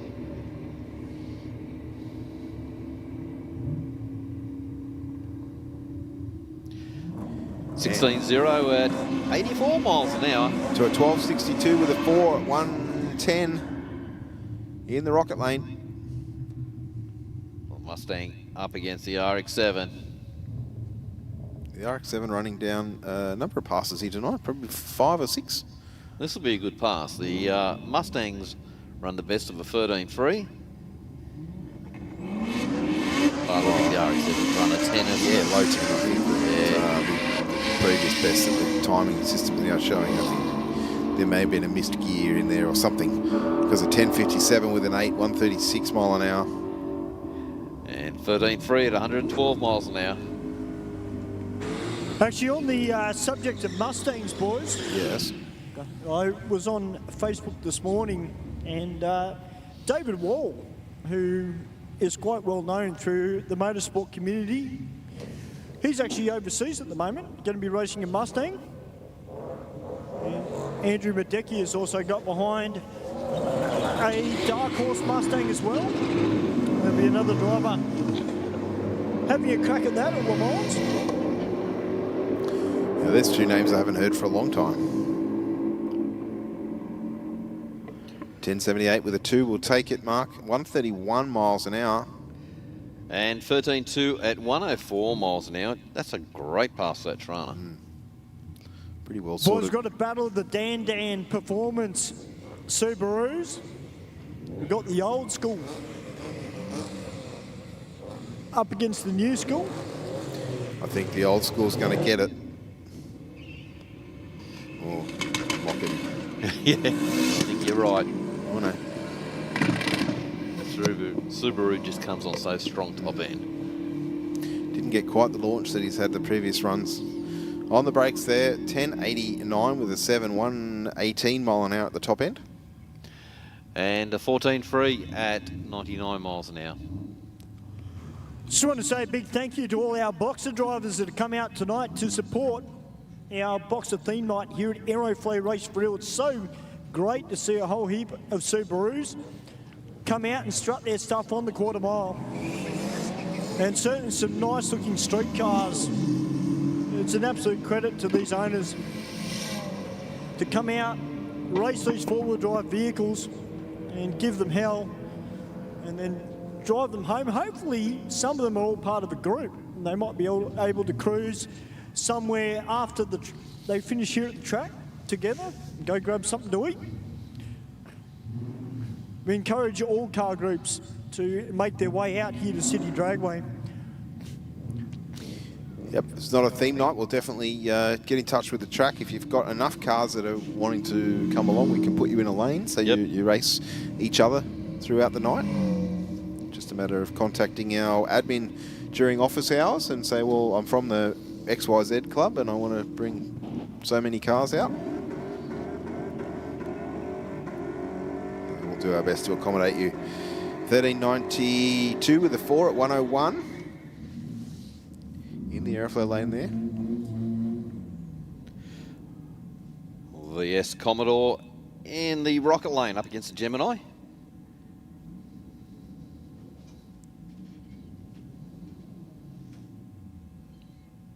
You haven't seen a lot of VS King, the HSV Club Sport. Tonight, obviously, you've been out and about, down the back. But it's great to see him out here having a crack. And good thing is too, Mark, it's still virtually got what looks like original wheels on it as well. Kept it looking true to what it was when the VSs came out. And doing a great job too. Yeah, You can hear the car just chirping through the gears. Don't you know I'm 30-something years old now? What are you doing? 14.4 at 100 miles an hour. To a 20.2 at 67 miles an hour. The VL up against the 200 SX.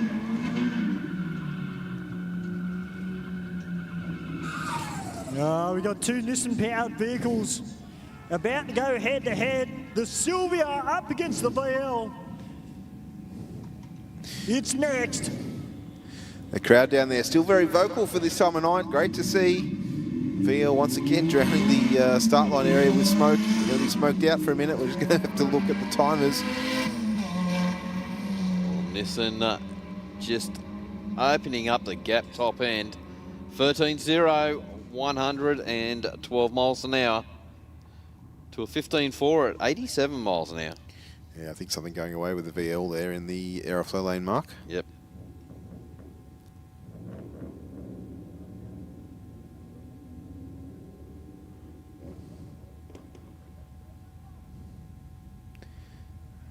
Another pair of Subarus rolling up to the start line. Off previous ETs, the Rocket Lane should take this one. I'd never say never.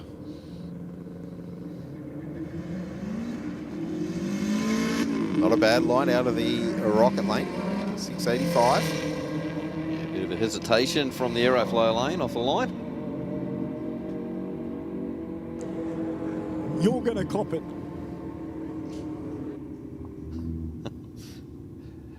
12.2, 106 miles an hour to a 15.0, 99 miles an hour. Hey, Mark and Steve, is it all right if I'm allowed back up in the commentary box? Getting cold down there, mate? No. No. What have you said? What did you do? I didn't do anything. For once, I'm actually innocent. Yeah, says the one. I'm just copying it from our track officials, that's all. Stand up for yourself, Stu. All right, the Earthlings.com AU Falcon. They say AU's doing amazing things. Well, Danny Sotomayor is pretty good in a manual.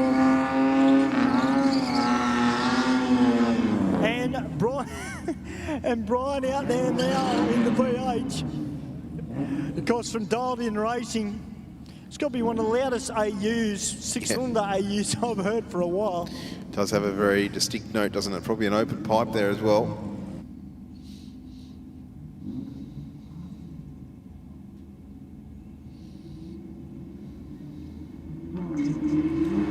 .147 lead for Danny. Got his eyes wide into that Christmas tree. That's what. I reckon he's watching Billy's finger on the starter switch. Well, 10.7, 125 miles an hour for Brian. Brian's doing well in that Commodore. He's run a string of 1070s. Yep. I'll tell you what, fellas, I don't know if Aiden is watching the live stream at all, but I've got a feeling that Brian won't give the VH back just quietly. He's doing a great job in that car tonight.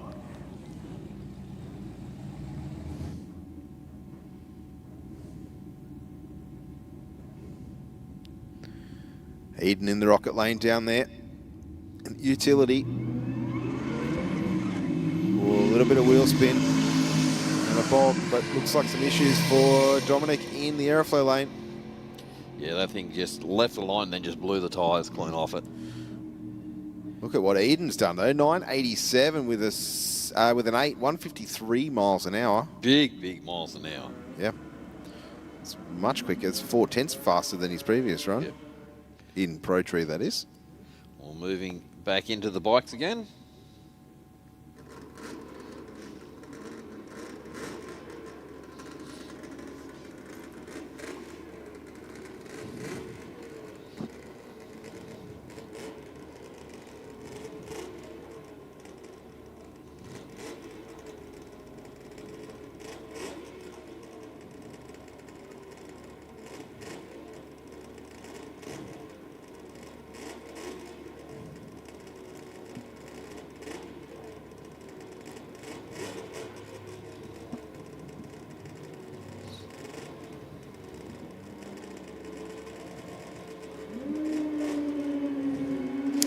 fairly even off the start line here. Shane Copping with the better of the 2 reaction times. But the motorcycle in the rocket lane going to take the stripe. 10.88 with a 2, 125.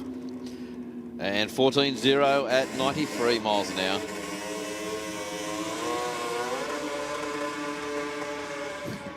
And again, Brett just moving the hips around on the seat to get it to shift direction on that rear tyre. I don't know if you can see on the stream that the tyre width is certainly not very wide.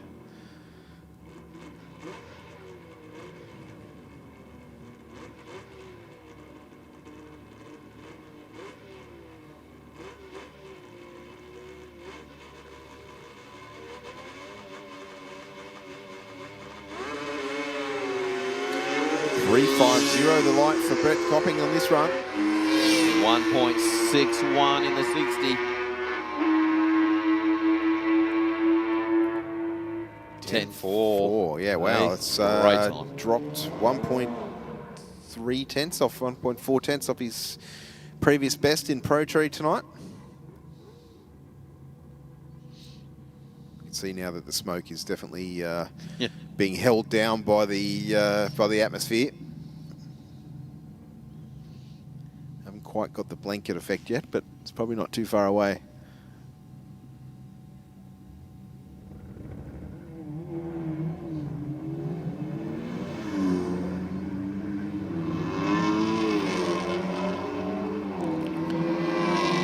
.81 for the Aeroflow lane, and 11.1, 114 miles an hour to a 12.0 at 127 miles an hour.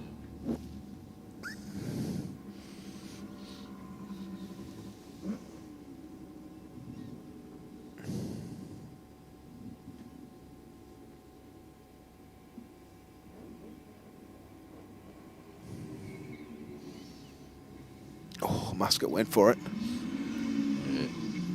273 red though. Had a crack.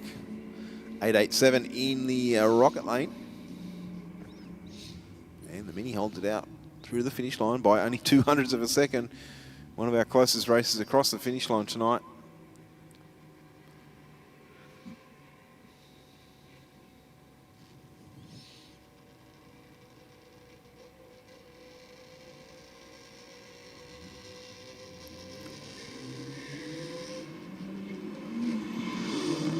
Not a bad light for the Corolla in the rocket lane, 280.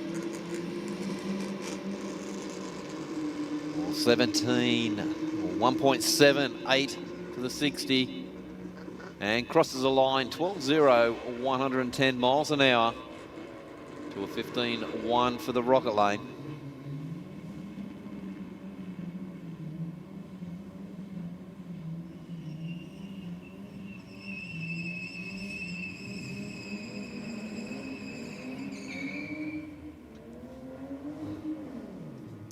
Style it down there. Giving those front tyres what for? Giving it a good workout. Up against the Falcon in the rocket Yeah, well, I lane. just had a quick chat with the boys from SIC 100 because, you know, me being a rotor head, I love them. 225 radial on the back of that car, and I've been told it used to run a 12.8. Now they've got the 13B Bridgeport in it. And I'll tell you what, they're doing a great job. He still needs more seat time, but I'll tell you what, they've done a PB tonight. They're kicking goals. Good to hear. It's always great to improve your PB. Yep. It's a little bit of justification for the hard work and time and money that you put into the car if chasing a number's what you're looking for. And only a fairly small tyre for a 12-second car. Yeah.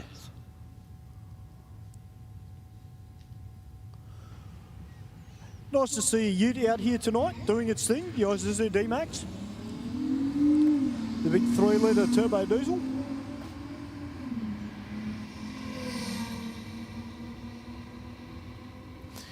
Is the Aeroflow lane going to get their mark?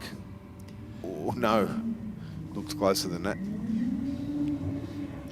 Yeah, 14.3, 96 miles an hour for the rocket lane. And 14.9 at 94 miles an hour for the Aeroflow.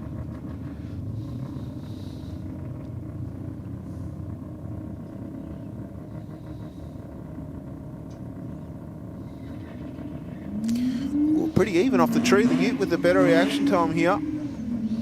But the Falcon will pull away.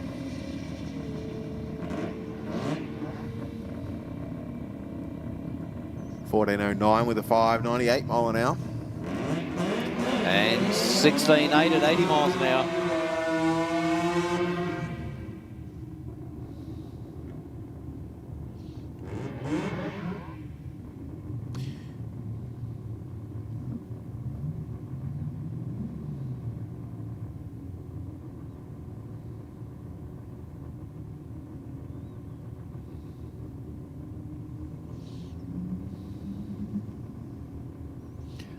Holding up the Mazda.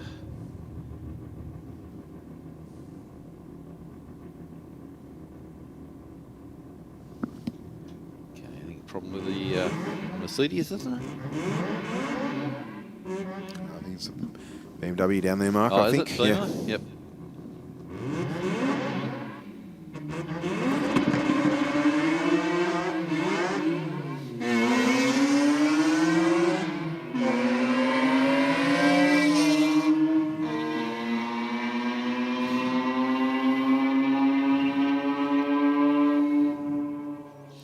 Oh, 13.8 at 107 miles an hour.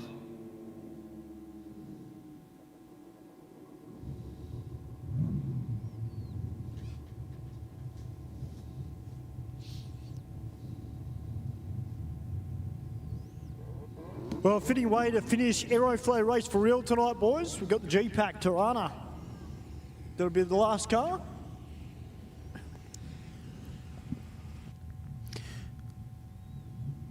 Well, it's been a pretty good night, Mark. I think we've seen a bit of everything for everybody here tonight. Yeah, we have indeed. Reasonably strong showing for the boxer cars, but a bit of everything else for everyone else. They've seen a whole heap of Euro stuff, I dare say, coming out for the upcoming Euro Festival here at the end of the month. Of course, keep your eyes on... Oh, the BMW, look at those tyre lights. Geez. Just looked down for a second and he nearly lost that. Those tyre marks, I dare say, yeah, a bit nervous. His eyes will be pretty wide open, I reckon, about now. Yeah, I do agree. Yeah, nearly didn't make the Euro Festival, that's right.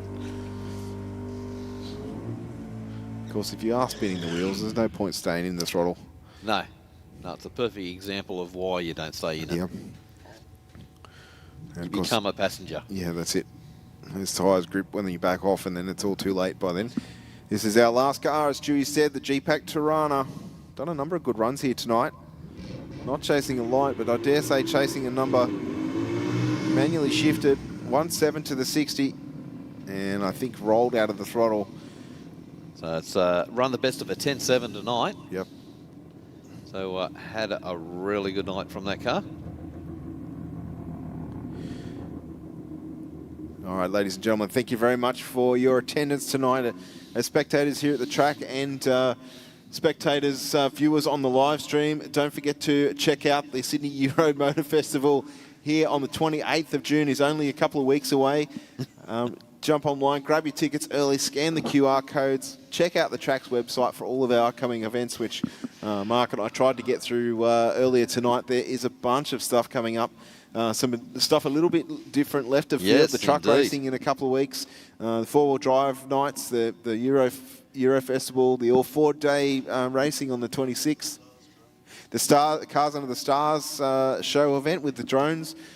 Just jump on the track's Facebook page, check out all the dates, like us and subscribe.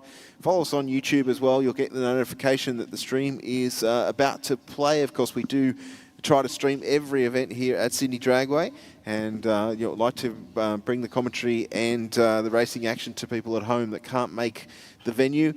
We thank everybody for coming out tonight on a pretty chilly night. Thank you very much to Stu for probably losing feeling in his fingers, but he'll get that back in the car after about 10 minutes with the heater on flat out.